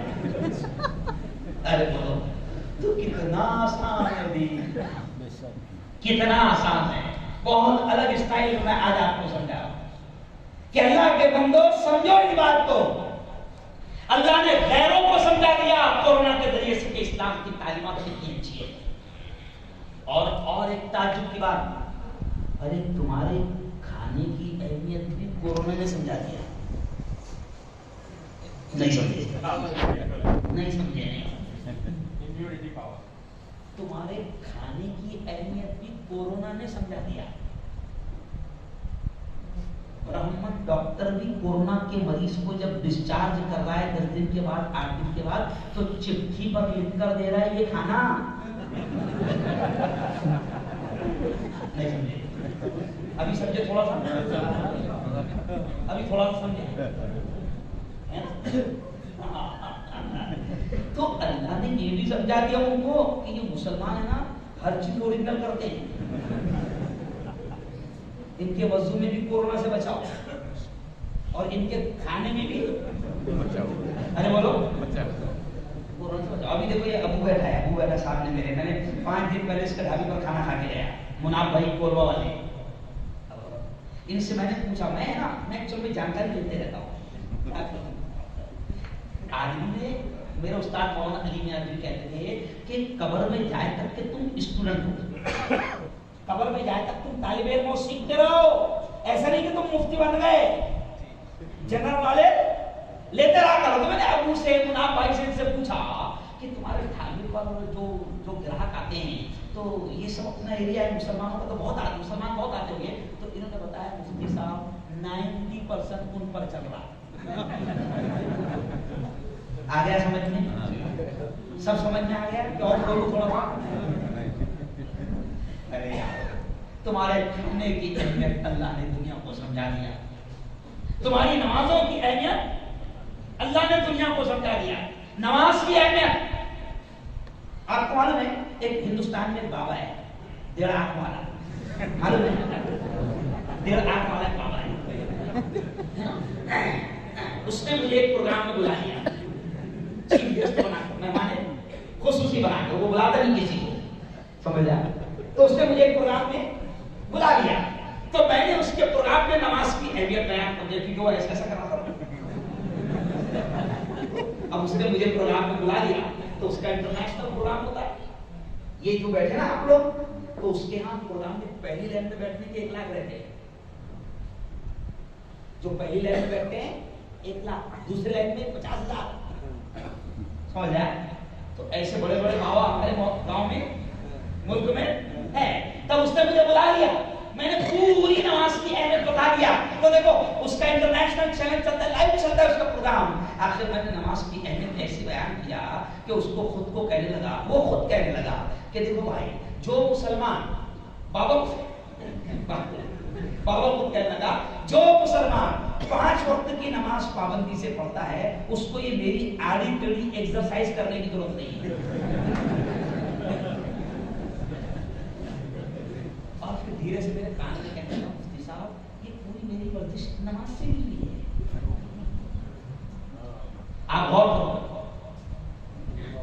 آپ کبھی ورزش پر غور کرو، ارے تمہاری نمازوں میں اللہ نے تمہارے لیے دنیا کا بھی اور آخرت کا بھی پیغام رکھا ہے، تمہارے وضو میں اللہ نے اس وقت کورونا سے بچاؤ رکھا ہے، تمہارے کھانوں کی اہمیت اللہ نے دنیا کو سمجھا دیا ہے، اور بس اب اور سمجھو آخری باتیں کرتے ہوئے کہ یاد رکھو اب کورونا نے ہم کو کیا سمجھایا، مسلمانوں کو کیا سمجھایا، کورونا نے ہم کو کیا سمجھایا، کورونا نے مسلمانوں کو کیا سمجھایا، مسلمانوں کورونا نے ہم کو یہ بتایا جیسے نبی نے کہا تھا کہ عقل مند وہ ہے جو مرنے سے پہلے مرنے کی تیاری کر لے۔ آج اللہ کی قسم کھا کر میں یہ بات کہہ سکتا ہوں کہ کورونا نے ہم کو یہ دکھا دیا کہ ہٹے کٹے نوجوان بھی کورونا میں ہم نے اپنی آنکھوں سے تڑپتے ہوئے مرتے ہوئے دیکھا ہے، ہٹے کٹے جوان، باڈی بلڈر، 6 پیک، 6 پیک بولتے ہیں اس کو، 6 گٹلیاں، 6 پیک ہٹے کٹے جوانوں کو ہم نے دم توڑتے دیکھا ہے۔ میں یہ کیوں بول رہا ہوں کہ یارو کورونا نے ہم کو بتا دیا کہ اب زیادہ غافل رہنا بے وقوفی ہے، اب زیادہ غافل رہنا بے وقوفی ہے۔ ایک زمانہ تھا مولانا کہ 90 سال کا 100 سال کا بوڑھا بھی، میں اکثر یہ بات کہتا ہوں میرے بیان میں کہ 90 سال کا 100 سال کا بوڑھا بھی ایک زمانہ تھا کہ وہ ہمت کے ساتھ کانفیڈنس کے ساتھ کہتا تھا کہ میرا ابھی کچھ نہیں ہوا، ابھی تو میں پوتی کی شادی دیکھوں گا، نواسی کی شادی دیکھوں گا، لیکن کورونا نے ایسے حالات پیدا کر دیا کہ ہٹا کٹا جوان بھی یہ نہیں کہہ سکتا ہے کہ میں نوساری جاؤں گا واپس آؤں گا۔ کیوں؟ اس لیے کسی شاعر نے کہا ہے نا کہ گھر سے نکلو تو پتہ جیب میں رکھ کر نکلو، گھر سے نکلو تو پتہ جیب میں رکھ کر نکلو، حادثے چہروں کی پہچان بدل دیتے ہیں۔ او جوانوں، او برموں کے میرے بھائیوں، او نوساری کے، او سورت کے میرے جوانوں، او یارو، آج میں آپ سے ہاتھ جوڑ کر کہہ رہا ہوں کہ دیکھو کورونا نے یہ بتا دیا کہ کوئی کبھی بھی جا سکتا ہے، ہٹے کٹے لوگ ہسپتال میں گئے، اپنی ٹانگوں پر چل کر گئے، اور 2 دن کے بعد ICU سے مردہ لاشیں ان کی ہاتھوں میں آئی۔ کورونا نے بتا دیا کہ موت بہت قریب آ چکی ہے، اور آج بھی اگر ہم مرنے کی تیاری نہ کریں، اپنے آپ کو گناہوں سے نہ بچائیں، اپنے آپ کو موبائل کی گندگیوں سے نہ بچائیں، اپنے آپ کو دنیا کی گندگیوں سے نہ بچائیں، تو ہم سے زیادہ بدنصیب اور پاگل اور بے وقوف کوئی نہیں ہو سکتا۔ کورونا نے ہم کو بتا دیا۔ آج میں آپ سے اپیل کر رہا ہوں کہ اللہ کے بندو، جب ابھی سونے جاؤں گی، پورا موت پر یاد میں بیان کیا، ابھی سونے جاؤں گی، سونے کی دعا کیا ہے؟ بولو ذرا لوگ سے، یہ سونے کی دعا ہے، اللہم بسمک اموت و احیا، یہ سونے کی دعا ہے۔ لیکن کمال کی بات ہے اس میں سونے کا لفظ ہے ہی، میں ہمیشہ سمجھاتا ہوں مولانا سونے کی دعا ہے، سونے کا لفظ نہیں، اس میں کہیں تو ہونا چاہیے نا اللہم آئی ایم سلیپنگ، اللہ میں سو رہا تو سونے کی دعا ہوتی. لیکن کمال کی بات ہے کہ سونے کی دعا میں سونے کا لفظ ہے ہی نہیں، اور اٹھنے کی دعا میں بھی اٹھنے کا لفظ ہے ہی نہیں. سونے کی دعا میں مرنے کا لفظ ہے اور اٹھنے کی دعا میں زندہ ہونے کا لفظ ہے. دیکھو جو سونے کی دعا ہے اللہم بسمک اموت و احیا، کیا مطلب اس کا؟ اے اللہ بسمک تیرے نام سے اموت میں مر رہا ہوں. دعا ہے سونے کی، لگری مرنے کی، لگری کا ہے، ارے بولو مرنے کی، حالانکہ مرنے کی کوئی دعا نہیں سمجھ لیا. دعا ہے سونے کی لیکن الفاظ کیا؟ اللہم بسمک اموت، اے اللہ میں تیرے نام سے مر رہا ہوں. اور اٹھنے کی دعا میں بھی غور کرو الفاظ کیا ہے؟ الحمدللہ الذی احیانا، اے اللہ تعریف ہے اس اللہ کے لیے، تعریف ہے اس اللہ کے لیے الذی احیانا جس نے ہم کو زندہ کر دیا، بعدما اماتنا ہمارے مار دینے کے بعد. یعنی اٹھنے کا لفظ ہی نہیں ہے اور سونے کی دعا میں سونے کا لفظ نہیں. تو علماء نے لکھا ہے کہ جب آپ ابھی سونے جاتے ہو نا تو سونے نہیں جا رہے ہو، اصل میں آپ اور ہم مر جاتے ہیں. حالانکہ کچھ لوگوں کو میں کہتا ہوں زندگی سے اتنا پیار ہے کہ اگر ان کو پتہ چل جائے کہ سوتے وقت سوتے نہیں مرتے ہیں تو سوئیں گے نہیں.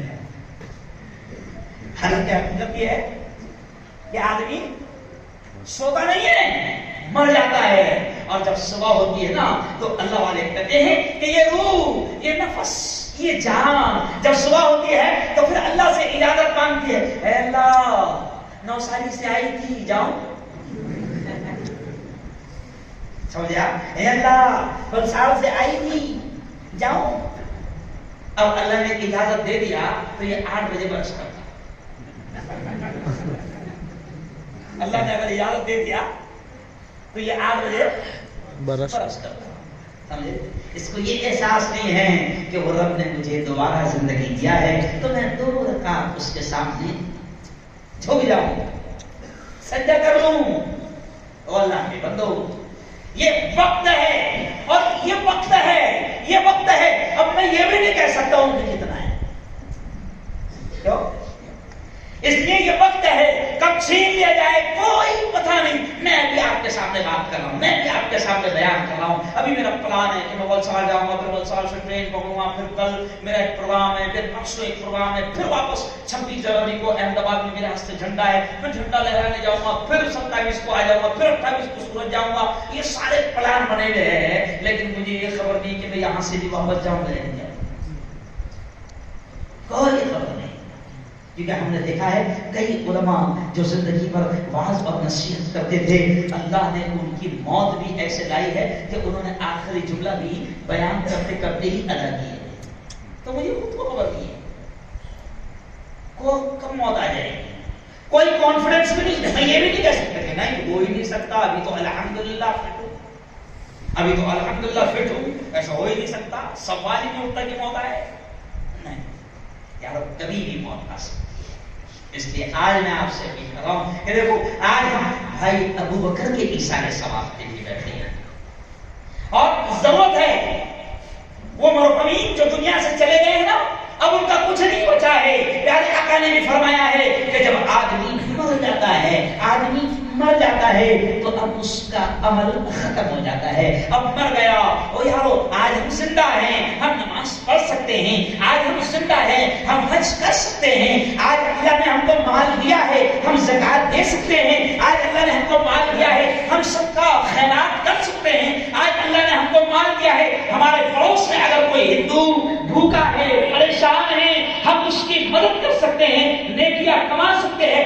آج اللہ نے موقع دیا ہے. لیکن پیارے آقا نے فرمایا کہ جب موت آ جائے جائے گی تو پیارے آقا نے فرمایا کہ پھر اب اس کا عمل ختم، اب وہ نماز نہیں پڑھ سکتا، اب وہ زکات نہیں دے سکتا، اب وہ سب کا خیرات نہیں کر سکتا، اب وہ عمرہ نہیں کر سکتا، اب وہ حج نہیں کر سکتا، اب وہ بیواؤں کی، یتیموں کی، بے سہاروں کی مدد نہیں کر سکتا، اب وہ بھوکوں کو کھانا نہیں کھلا سکتا، اب وہ ننگوں کو کپڑا نہیں پہنا سکتا، اب نیکی کا کوئی کام نہیں کر سکتا ہے۔ بس جتنی زندگی اللہ نے دیا ہے، اس لیے عقل مند وہ ہے جو اس زندگی میں اس کا پورا پورا بینیفٹ اور فائدہ اٹھا لے، وہ عقل مند ہے۔ آج اللہ نے مجھے مال دیا ہے، اب دیکھو آخری بات میں سمجھا رہا ہوں، آج اللہ نے مجھے مال دیا ہے، آج اللہ نے مجھے مال دیا ہے تو میں صدقہ کر سکتا ہوں۔ کورونا کے موقع پر اللہ نے آپ لوگوں سے جو کام لیا، وہ جو میں کہہ رہا تھا بھول گیا تمہیں کہ فرق کیا پڑا مولانا، کہ جب لاک ڈاؤن لگا اور جب ہندو بھائی اپنے گھروں کو جا رہے تھے، کیوں یو پی، بہار، نوساری سے، واپی سے، بمبئی سے، سورت سے جب جا رہے تھے، ہمارے مہاراشٹر سے، تو ہم لوگوں نے خود 10 دن تک کے ہم لوگوں نے ہائی وے پر باقاعدہ ٹینٹ لگایا، اور ٹینٹ لگا کر وہاں پر پوہا، کیلے، سیب، فروٹ، ناشتہ، کھانے کا سامان، پانی کی بوتلیں، بچوں کے لیے دودھ، یہ ساری چیزیں رکھی۔ اب دیکھو اس کا فرق کیا پڑا، دیکھو یہ چیز کوئی نہیں بتائے گا، اس کا فرق کیا پڑا آپ کو؟ ایک سال جب مسلمان NRC کے لیے دھرنے دے رہا تھا تو اس وقت ان شیطانوں نے ماحول کو اتنا خراب کر دیا تھا کہ ہندو اور مسلمانوں میں نفرتیں بڑھ گئی۔ یعنی ان لوگوں نے کیا خراب کر دیا تھا، ڈائریکٹ آمنے سامنے، میں جو بولنا چاہ رہا ہوں سمجھو، نفرتیں بڑھا دی گئی تھی، مسلمان کو غدار بنانے کی کوشش کی جا رہی تھی، مسلمان کو بھگانے کی کوشش کی جا رہی تھی، اور بتایا جا رہا تھا، دماغ میں ڈال دیا گیا تھا ہمارے ہندو بھائیوں کے کہ یہ یہاں کے نہیں ہے، ہم ان کو بھگانے کی، نکالنے کی کوششیں کر رہے ہیں، انہوں نے ملک پر قبضہ کیا ہے۔ لیکن کیا ہوا، نفرتیں بہت بڑھ گئی، لیکن اللہ نے کورونا بھیجا، پھر کورونا میں جو مسلمانوں نے، کیونکہ دوسروں کو تو ڈر تھا نہیں، سمجھا، ہم کو ڈر تھا ہی نہیں سمجھا، ہم کو ڈر تھا ہی نہیں، کیوں، ہمارا تو ایمان ہے۔ بلکہ ایک ہندو ڈاکٹر، کیونکہ میں 4 مہینہ کورونا ہاسپٹل میں رہا تو ڈسکس ہوتے رہتی تھی، تو اس نے کہا کہ صاحب دیکھو عجیب عجیب بات اللہ میں ڈال رہا ہے، اس نے کہا کہ صاحب آپ مسلمان لوگ کم کیوں مر رہے ہیں، اس کی وجہ بتاؤ۔ ہندو نے بتایا، میں نے کہا کیا؟ کہا کہ صاحب اس کی وجہ یہ ہے کہ یہ آپ کے ملاؤں نے جو آپ لوگوں کے دماغ میں ڈالے ہوئے ہیں، زندگی اللہ کے ہاتھ، موت اللہ کے ہاتھ، نفع اللہ کے ہاتھ، نقصان اللہ کے ہاتھ، تو اس کی وجہ سے تم لوگوں کا ایمان پکا ہے۔ پھر اس نے مثال کیا دیا، اب وہ بھی سمجھو، بہت کام کی بات ہے، آج میں بول رہا ہوں، اور پریکٹیکل نہیں سمجھا کیا، پریکٹیکل بات ہے۔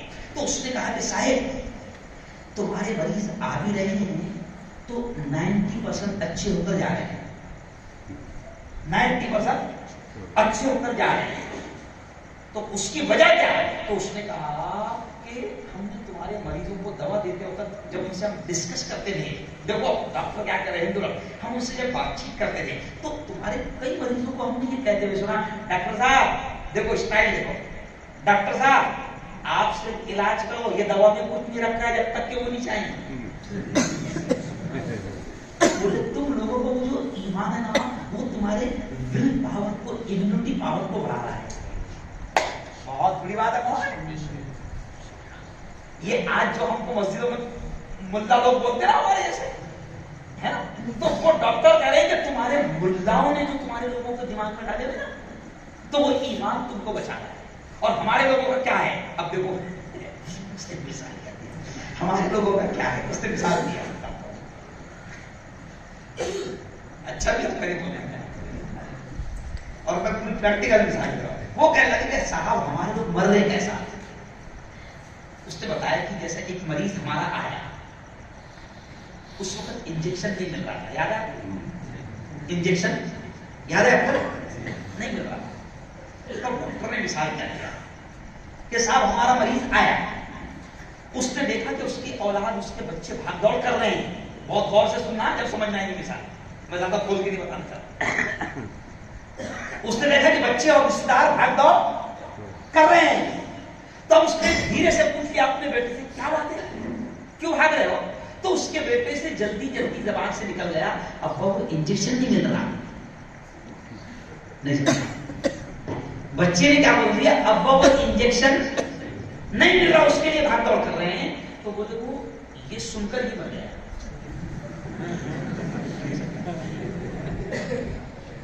بات سمجھا؟ اور تمہارا کا ڈاکٹر صاحب کوئی بات نہیں، یہ انجیکشن مل بھی گیا تو کوئی فائدہ نہیں جب تک کہ یہ دیکھو میں نہیں معلوم کہ تم سمجھ پا رہے نہیں سمجھ پا رہے میں کیا سمجھانا چاہتے ہیں. یارو اللہ نے بہت کچھ سمجھایا ہے، بہت کچھ سمجھایا ہے.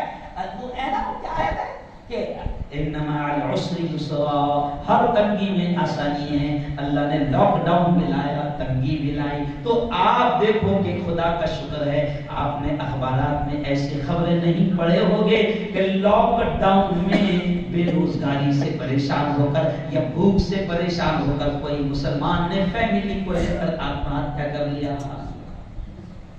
کبھی نہیں پڑھا.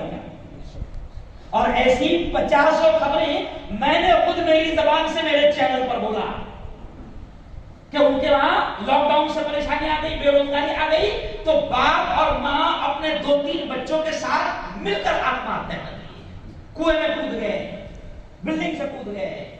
تو یارو کورونا نے ہم کو بتایا ہے بہت ساری چیزیں، اور اس لیے آج آپ کو آخری جملہ کہوں گا کہ دیکھو اللہ نے موقع دیا ہے. یہ زندگی کب لے لی جائے، کب چھین لی جائے، کوئی پتہ نہیں ہے. اس لیے طے کرو کہ انشاءاللہ مجھے دونوں ہاتھ اٹھا کر یقین دلاؤ کہ مفتی صاحب انشاءاللہ پوری کوشش کریں گے 5 وقت کی نمازیں ہم پڑھیں گے. دونوں ہاتھ اٹھا کر ذرا مجھے بتاؤ. کوئی مشکل نہیں، کوئی مشکل نہیں. اچھا آپ نے ارادہ کیا نا تو اللہ کا وعدہ ہے تم ارادہ کرو تو میں مدد نہیں کروں گا. اچھا ایک بات بتاؤ، اب مولانا میں تو بھی چلا جاؤں گا، اب یہاں سے نکل جاؤں گا، اللہ کہاں لے جاتی معلوم، سمجھ گیا؟ یہاں سے چلا جاؤں گا، لیکن اب مجھے جتنے لوگ یہاں پر اب آ کے بیٹھے ہیں وہ دونوں ہاتھ اٹھا کر بتاؤ انشاءاللہ، یقین دلاؤ. دیکھو جیسے میں خوش ہو جاؤں گا میری بات آپ سن رہے ہو اور آپ ہاتھ اٹھا رہے میں خوش ہو جاؤں گا، ایسے وہ رب بھی خوش ہوتا ہے. وہ ہر جگہ موجود ہے، وہ ہر جگہ موجود ہے. یہ دیکھو آج آپ بیان سن رہے ہو، مجھے دونوں ہاتھ اٹھا کر یقین دلاؤ انشاءاللہ مفتی صاحب ہم فجر میں رہیں گے.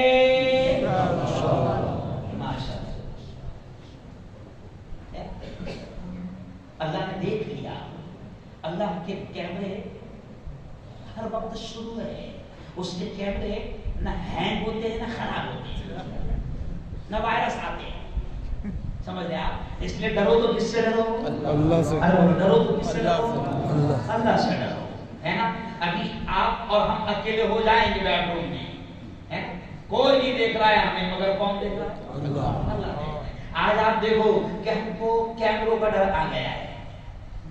آج آپ شہر میں جاؤ، نوساری میں کسی مال میں جاؤ، مال میں پہلے کیا ہوتی تھی، چھوٹی موٹی کرانہ دکان ہوتی تھی، ہے نا.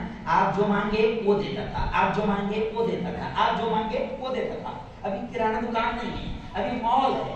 آپ کے ہاتھ میں تھیلی ہے، آپ کے ہاتھ میں ٹرالی ہے، جو لگ رہا ہے اٹھا ڈال، اٹھا. بات صحیح ہے نا بھائی، بات صحیح ہے نا. مگر ٹرالی میں ہی ڈال رہا ہے، نہیں سمجھے کہاں ڈال رہا ہے؟ جیب میں ڈال رہا ہے. وجہ وہاں لکھا ہوا ہے خبردار آپ کیمرے کی نظر میں ہیں. کیا لکھا ہوا ہے؟ خبردار آپ کیمرے کی نظر میں، ہے نا. میں اکثر واقعہ سناتا ہوں کہ میں گاڑی سے جا رہا تھا تو میرے ڈرائیور نے گاڑی روک دیا ایک چوراہے پر، سگنل پر. ڈرائیور نے گاڑی روک دیا، میں رک گیا. مجھے دیکھ کر اور بھی 2-4 گاڑیاں سب رک گئی. اب ایک ساجر ڈریس میں پولیس والا دور کھڑا تھا، مجھے دیکھ رہا تھا اور مجھے پہچانتی ہے سب، ایسے آدمی کو بولنا پہچانتی تو مجھے پہچانتی ہے. تو وہ پولیس والا دور کھڑا دیکھ رہا تھا، تو اس نے دیکھا کہ مفتی صاحب رک گئے ہیں اور بھی لوگ رک گئے ہیں اور سگنل بند تھا، تو پولیس والا قریب آ کر میرے پاس میں آیا اور کان میں کہنے لگا مفتی صاحب آپ بھی رک گئے کیمرے کو دیکھ کر، کیونکہ ڈرائیور نے بولا کہ مفتی صاحب کیمرہ لگا ہوا ہے اور ابھی ڈیجیٹل انڈیا ہو گیا، انڈیا کیا ہو گیا؟ ڈیجیٹل ہو گیا، گھر پہ پاؤتی، گھر پر سلپ آتی ہے۔ تو ڈرائیور نے لکھا کہ کیمرہ ہے، تو پولیس والے نے دھیرے سے مجھ سے بولا کہ مفتی صاحب آپ کا ڈرائیور بھی کیمرے کو دیکھ کر رک گئے اور لوگ بھی کیمرے کو دیکھ کر رک گئے، اور دھیرے سے میرے کان میں اس نے کہا کہ مفتی صاحب 3 مہینے سے کیمرہ بند ہے۔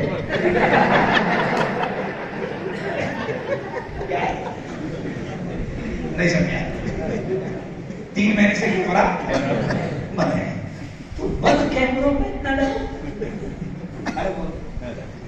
بند کیمروں کا اتنا ڈر، اور جس کا کیمرہ ہر وقت آن ہے، جس کا کیمرہ میرے بیڈ روم میں بھی ہے، جس کا کیمرہ میرے بنگلے میں بھی ہے، جس کا کیمرہ باتھ روم میں بھی ہے، جس کا کیمرہ ہر جگہ ہے، جو ہر جگہ دیکھ رہا ہے، جو اپنے بارے میں یہ کہتا ہے کہ میں سب دیکھ رہا ہوں، میں حاضر بھی ہوں ناظر بھی ہوں، ہر جگہ موجود بھی ہوں، ہر چیز کو دیکھ بھی رہا ہوں۔ افسوس ہے کہ آج ہم کو اس کا ڈر، اگر اس کا ڈر ہو گیا، اللہ کی قسم نہ زنا کرنے کو دل چاہے گا، نہ کسی کو دھوکہ دینے کو دل چاہے گا، نہ کسی کا مال دبانے کو دل چاہے گا، نہ جھوٹ بولنے کو دل چاہے گا، نہ کسی کے ساتھ غداری کرنے کو دل چاہے گا، نہ بیوی پر ظلم کرنے کو دل چاہے گا، نہ ماں کے ساتھ اونچی آواز میں بات کرنے کو دل چاہے گا، نہ باپ کے ساتھ بدتمیزی کرنے کو دل چاہے گا، نہ پڑوسی کو ستانے کو دل چاہے گا۔ اور اگر اللہ کا ڈر ہے تو پھر اپنی طاقت کا کبھی غلط استعمال کرنے کو دل نہیں چاہے گا۔ اگر اللہ کا ڈر ہے تو یہ تمام چیزیں خود بخود کنٹرول ہو جائے گی۔ اس لیے آج میں آپ کو یہ بھی پیغام دے رہا ہوں کہ اللہ ہر جگہ حاضر ہے، دیکھ رہا ہے۔ بلکہ میں اب وہ آیت بھی آپ کو بتا دوں جو میں نے شروع میں پڑھا، میں نے خاص طور سے وہ آیت پڑھا کہ اللہ لا الہ الا هو الحی القیوم لا تأخذه سنة ولا نوم، کہ اللہ کہتا ہے، اللہ اپنے بارے میں اپنا انٹروڈکشن اللہ کرواتا ہے کہ میرے بندوں میں کون ہوں۔ اللہ کہتا ہے میں وہ ہوں لا تأخذه سنة ولا نوم، میرے بندوں نہ مجھے اونگ آتی ہے نہ مجھے نیند آتی ہے۔ یہ جملہ میں کیوں سمجھا رہا ہوں؟ جمعہ میں بیان کرنا اس جملے کا، ابھی یہ بات میرے یاد آ گیا آخر میں کہ اللہ کہتا ہے لا تأخذه سنة ولا نوم، کہ میرے بندوں نہ مجھے اونگ آتی ہے نہ مجھے نیند آتی ہے۔ میرے بھائیو، ابھی جو ملک کے موجودہ حالات چل رہے ہیں، پوری دنیا کے جو حالات چل رہے ہیں، یہ حالات ایسے ہیں مولانا کہ ابھی تو کچھ مسلمان آپس میں یہ باتیں بھی کرنے لگ گئے ہیں کہ نعوذ باللہ، صدقہ نعوذ باللہ، اللہ معاف فرمائیں۔ آج یہ حالات دیکھ کر مسلمان، یہ ظلم و ستم دیکھ کر، یہ موب لنچنگ دیکھ کر، یہ مارا جانا دیکھ کر، یہ کاٹا جانا دیکھ کر، یہ شام، یہ مصر، یہ فلسطین، یہ لبنان، یہ عراق، یہ افغانستان، یہ ہندوستان کے حالات کو دیکھ کر مسلمان کہیں نہ کہیں مایوس بھی ہو چکا ہے، اور کچھ لوگ تو مایوسی میں کفر کے الفاظ کہہ رہے ہیں اور کہتے ہیں کہ کیا اللہ کو نہیں نظر آ رہا ہے؟ کہتے ہیں کہ کیا اللہ کو دکھ رہا نہیں؟ کیا اللہ کو نظر نہیں آ رہا؟ آؤ میں پورے ملک میں چیلنج کے ساتھ یہ کہہ رہا ہوں کہ نہیں، اللہ سویا ہوا نہیں ہے، اور سونا تو دور کی بات، اللہ کہتا ہے کہ مجھے اونگ بھی نہیں آتی ہے۔ یعنی یہ آیت ہمیں یہ خبر دے رہی ہے اور مسلمانوں کو یہ پیغام دے رہی ہے کہ تم یہ مت سمجھنا کہ ظالم دندناتے پھر رہے ہیں، قاتل دندناتے پھر رہے ہیں، نبی کے گستاخ دندناتے پھر رہے ہیں، انہیں گرفتار بھی نہیں کیا جا رہا ہے، ان کو سزائیں بھی نہیں دی جا رہی ہے۔ یہ موت لنچنگ کرنے والے گنڈے، آتنکوادی، قاتل یہ دندناتے پھر رہے ہیں، ان کو سزائیں بھی نہیں ہو رہی ہے۔ اگر یہ ظالم فلسطین میں خون بہا رہے ہیں، معصوموں کی جان لے رہے ہیں، بیت المقدس کی توہین کر رہے ہیں، بے عزتی کر رہے ہیں، مسلمانوں کا جان مال اور مسلمانوں کا خون پانی سے زیادہ سستا ہو گیا کہ کاٹا جا رہا ہے، مارا جا رہا ہے، تو کہ نعوذ باللہ نعوذ باللہ، اللہ سویا ہوا ہے، اللہ کو نظر نہیں آ رہا ہے، اللہ کو نہیں دکھ رہا ہے؟ بالکل نہیں۔ لا تأخذه سنة ولا نوم، نہ اس کو اونگ آتی ہے نہ نیند آتی ہے، وہ سب دیکھ رہا ہے۔ فلسطین میں کیا ہوا ہے اللہ دیکھ رہا ہے. جی ہاں, کشمیر آسام میں کیا ہوا ہے اللہ دیکھ رہا ہے. گجرات اور مہاراشٹر میں کیا ہوا ہے پیارے ملک بھارت میں کیا ہو رہا ہے اللہ دیکھ رہا ہے. تو میں ظالموں کو بھی کبھی ڈائریکٹ کہتا ہوں کہ یہ مت سمجھو کہ اللہ نہیں دیکھ رہا ہے, اللہ سب دیکھ رہا ہے. اور مسلمانوں سے بھی کہہ رہا ہوں میں اس آیت کو سامنے رکھنے کے مایوس مت ہونا, اللہ کو سب خبر ہے, لیکن اللہ کا سسٹم ہے. اللہ نے فرعون کو تباہ کیا, اللہ نے شداد کو تباہ کیا, اللہ نے قارون کو تباہ کیا, اللہ نے نمرود کو تباہ کیا. یہ تو وہ تھے کہ ان کے پیروں کی جوتیوں کی دھول کا مقابلہ یہ سی ایم اور پی ایم نہیں کر سکتے. یہ وہ ردی مہارتی تھے. تو مسلمان ابھی مایوسی کا حالت چھایا ہوا ہے. اور مولانا میں اس وقت پورے ملک میں ایک ہی کام کر رہا ہوں, سب سے پہلا کام یہ کر رہا ہوں کہ مسلمانوں کا حوصلہ بڑھاؤ. اور علماء سے بھی میں کہہ رہا ہوں جگہ جگہ جا کر کہ یہ امت پہلے مری ہوئی ہے, اس کو اور مت مارو. نہیں سمجھا, یہ ڈری ہوئی قوم ہے, یہ دبی ہوئی کچلی ہوئی سہلی ہوئی قوم ہے, اس کو اور ظلم سنا کے اس کو اور مت مارو. بلکہ میں آپ کو حوصلہ دے رہا ہوں کہ کوئی بات نہیں, کوئی فکر کی بات نہیں, ظالموں کے ظلم سے اللہ مجھے خبر نہیں ہے, سب خبر رکھتا ہے. اللہ کو خبر ہے کہ کہاں کیا ہو رہا ہے. اور میں ظالموں سے بھی کہہ رہا ہوں کہ یاد رکھو اللہ سے پنگا مت لو. بلکہ ایک اور اہم بات یاد آ گئی, ویکسین آئی,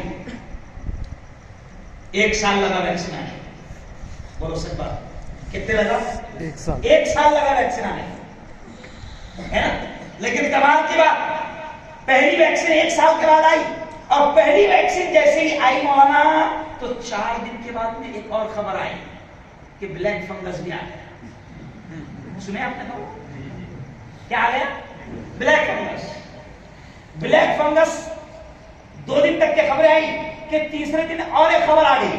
میں تیسرے دن خبر بول رہا تھا میرے چینل پر کہ بلیک فنگس آ گیا, اور بلیک فنگس ایسا ہوتا ہے ویسا ہوتا ہے, وہ کورونا کی طرح ایسے پھیل رہا ہے ویسا پھیل رہا ہے. میں خبر بول رہا تھا میرے چینل پر, تو میرے سامنے میری رپورٹر ایک ہندو بیٹی ہے ورشا نام کی, وہ بیٹھی ہوئی تھی. تو میں جیسے ہی بلیک فنگس کی خبر سنا رہا تھا تو ورشا مارکیٹ سے آئی, اور مارکیٹ سے آئی مطلب میری رپورٹر ہے, تو وہ فوراً مجھے بیچ میں ٹوک کر کرنے لگی, مفتی صاحب یلو فنگس بھی آ گیا.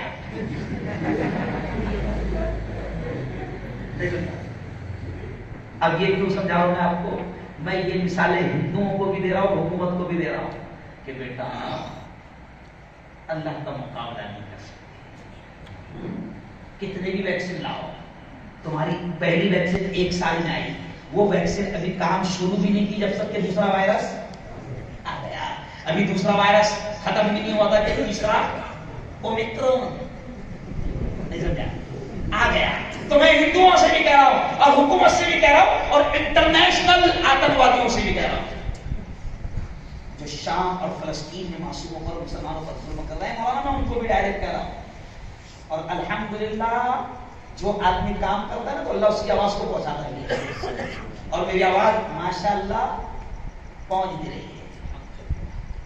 چینل اگر میرا بند کروایا جا رہا ہے تو اس کا مطلب آواز پہنچ رہی ہے, نہیں سمجھا. لیکن میں بھی کیا کرتا ہوں, یہ بند کرے کہ دوسرا کھول لیتا ہوں, سمجھ گیا. الحمدللہ آواز پہنچ رہی ہے. تو میں نے انٹرنیشنل, دیکھو اب تم کو بھی سمجھا رہا ہوں, میں انٹرنیشنل ظالموں سے بھی کہا, اور ہندوستان کے ظالموں سے بھی میں کہہ رہا ہوں کہ یاد رکھو, اگر ملک کو بچانا ہو اور اپنے پورے پیارے بھارت کو بچانا ہو, ہندو مسلم سب کی جانوں کو بچانا ہو, تو ویکسین تمہارا علاج نہیں ہے. اگر تم بچنا چاہتے ہو تو بہترین ویکسین ہے توبہ. کیا ہے؟ توبہ کرو.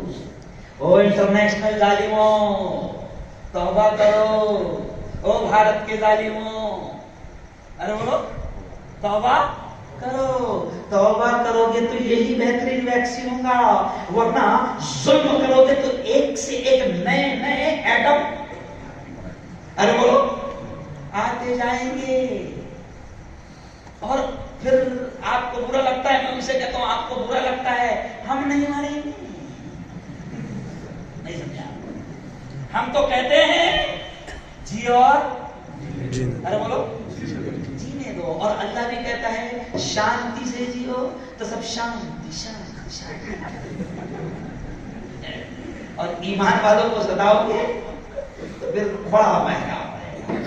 اللہ سے دعا کرتا ہوں کہ جو کچھ بھی ٹوٹی پھوٹی باتیں اللہ نے ذہن میں ڈالی، اللہ تعالیٰ ہم سب کو سمجھنے کی توفیق نصیب فرمائے.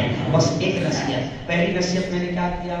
دیکھو آج تک کہو انشاءاللہ قبرستان جایا کریں گے، کہو انشاءاللہ. محمد یہ بات کوئی بتا رہا نہیں آج، بہت ضروری ہے. آدمی نہیں موت بھول گیا اس لیے گناہ کر رہا. قسم خدا کی اگر مجھے میری موت یاد نہیں تو گناہ کرنے کو دل ہی نہیں چاہے گا. اور نبی نے فرمایا کہ قبرستان جایا کرو تاکہ تمہیں تمہاری موت، ارے بولو. تو پہلا آج بیان کا خلاصہ، اگر ایک چیز پر بھی عمل کر لیے تو نہیں معلوم ابو بکر بھائی کو کتنا ثواب ملے گا، مرنے والوں کو کتنا ثواب ملے گا. پہلی نصیحت میں آپ کو کرتے جا رہا ہوں، وقت ملے نا بلکہ کوشش کیا کرو. وقت ملنے والا ہے، وقت تو آج کل نکموں کے پاس بھی وقت نہیں ہے. نہیں سمجھا؟ قسم خدا کی جو نکمے ان کے پاس بھی وقت نہیں سمجھا. جو نکمے ہیں ان کے پاس بھی ابھی فی الحال وقت نہیں ہے. تو وقت ملے گا نہیں، وقت نکال کر قبرستان جانے کی کوشش کرو. کہو انشاءاللہ ہفتے میں ایک مرتبہ تو جایا کرو، ہے نا. اور ماں باپ کے لیے، اپنے مرحومین کے لیے بھی سال ثواب کرے، کہو انشاءاللہ، ہے نا. نمازوں کی پابندی کرے، کہو انشاءاللہ، ہے نا. اور آخری بات میں کہوں گا، کوشش یہ کرو، کوشش یہ کرو، کوشش یہ کرو کہ حرام لقمہ حلق میں نہ جائے. مولانا یہ بہت خطرناک چیز ہو رہی ہے. مسلمان محسوس نہیں کر پا رہا ہے، مسلمان غور نہیں کر پا رہا ہے، اور غیر محسوس طریقے سے محسوس بھی نہیں ہو رہا اس کو. غیر محسوس طریقے سے اس کے حلق میں حرام لقمہ اتر رہا ہے. اور حرام لقمہ جب اترتا ہے اللہ کی قسم تو پھر کعبے کا دروازہ پکڑ کر بھی دعا مانگو تو دعا. حرام لقمہ حلق میں جانے کوشش کرو، کرے گے انشاءاللہ. اللہ تعالیٰ ہم سب کو صحیح سمجھ نصیب فرمائیں. میں دعا کے الفاظ کر رہا ہوں، آپ سب دعائیں کریں. اے اللہ، مرحوم ابو بکر بھائی کے رشتہ داروں نے اس پروگرام کو سجایا. ظاہر بات ہے کہ پروگرام کو سجانے کے لیے محنت بھی لگتی ہے، پیسہ بھی خرچ ہوتا ہے. میرے مولا مرحوم ابو بکر بھائی کو، اور ایسے ہی مرحوم فقیر بھائی سلیمان موٹر والا، اور ایسے ہی مشتاق بھائی کی امی جان زلیخا آپا، یہ تمام مرحومین کو اور ہمارے اپنے مرحومین کو بھی اس کا بہتر ثواب نصیب فرما. اے اللہ ہمارے تمام کے مرحومین کی قبر کو نور سے منور فرما. اے اللہ ان تمام کو جنت الفردوس میں اعلیٰ مقام نصیب فرما. اور اے اللہ دیکھو اب یہ بہت پیاری دعا سب نے آمین کہنا. اے اللہ ہم کو بھی جب تک زندہ رکھ، میرے مولا تو ہم کو بھی جب تک زندہ رکھ، اسلام پر زندہ رکھ. آمین. نہیں بولو آمین. اور موت دے میرے مولا تو ہم سب کو ایمان والی کرنے والی موت نصیب. اور مرحوم ابو بکر بھائی کے لیے فقیر بھائی سلیمان موٹر والا مرحوم، ایسے ہی ابھی بھی میرے دوست ہے بلسار کے عبد الحمید بھائی، ہمارے دوست ہے. ابھی 3-4 دن پہلے انہوں نے مجھے یہاں لے کر آئے تھے. عبد الحمید بھائی انہوں نے ابھی فون کیے جب میں بیان کے لیے آ رہا تھا. ان کی بھی رشتہ دار ہے شمع آپا، ابھی اس وقت ان کا بھی انتقال ہوا ہے پورٹ بندر میں. ہم ان کے لیے بھی دعائیں کریں اور اپنے تمام مرحومین کے لیے دعائیں کریں اور اپنے پورے علاقے کے اور اس پیارے ملک کے لیے بھی دعائیں کریں. زور سے آپ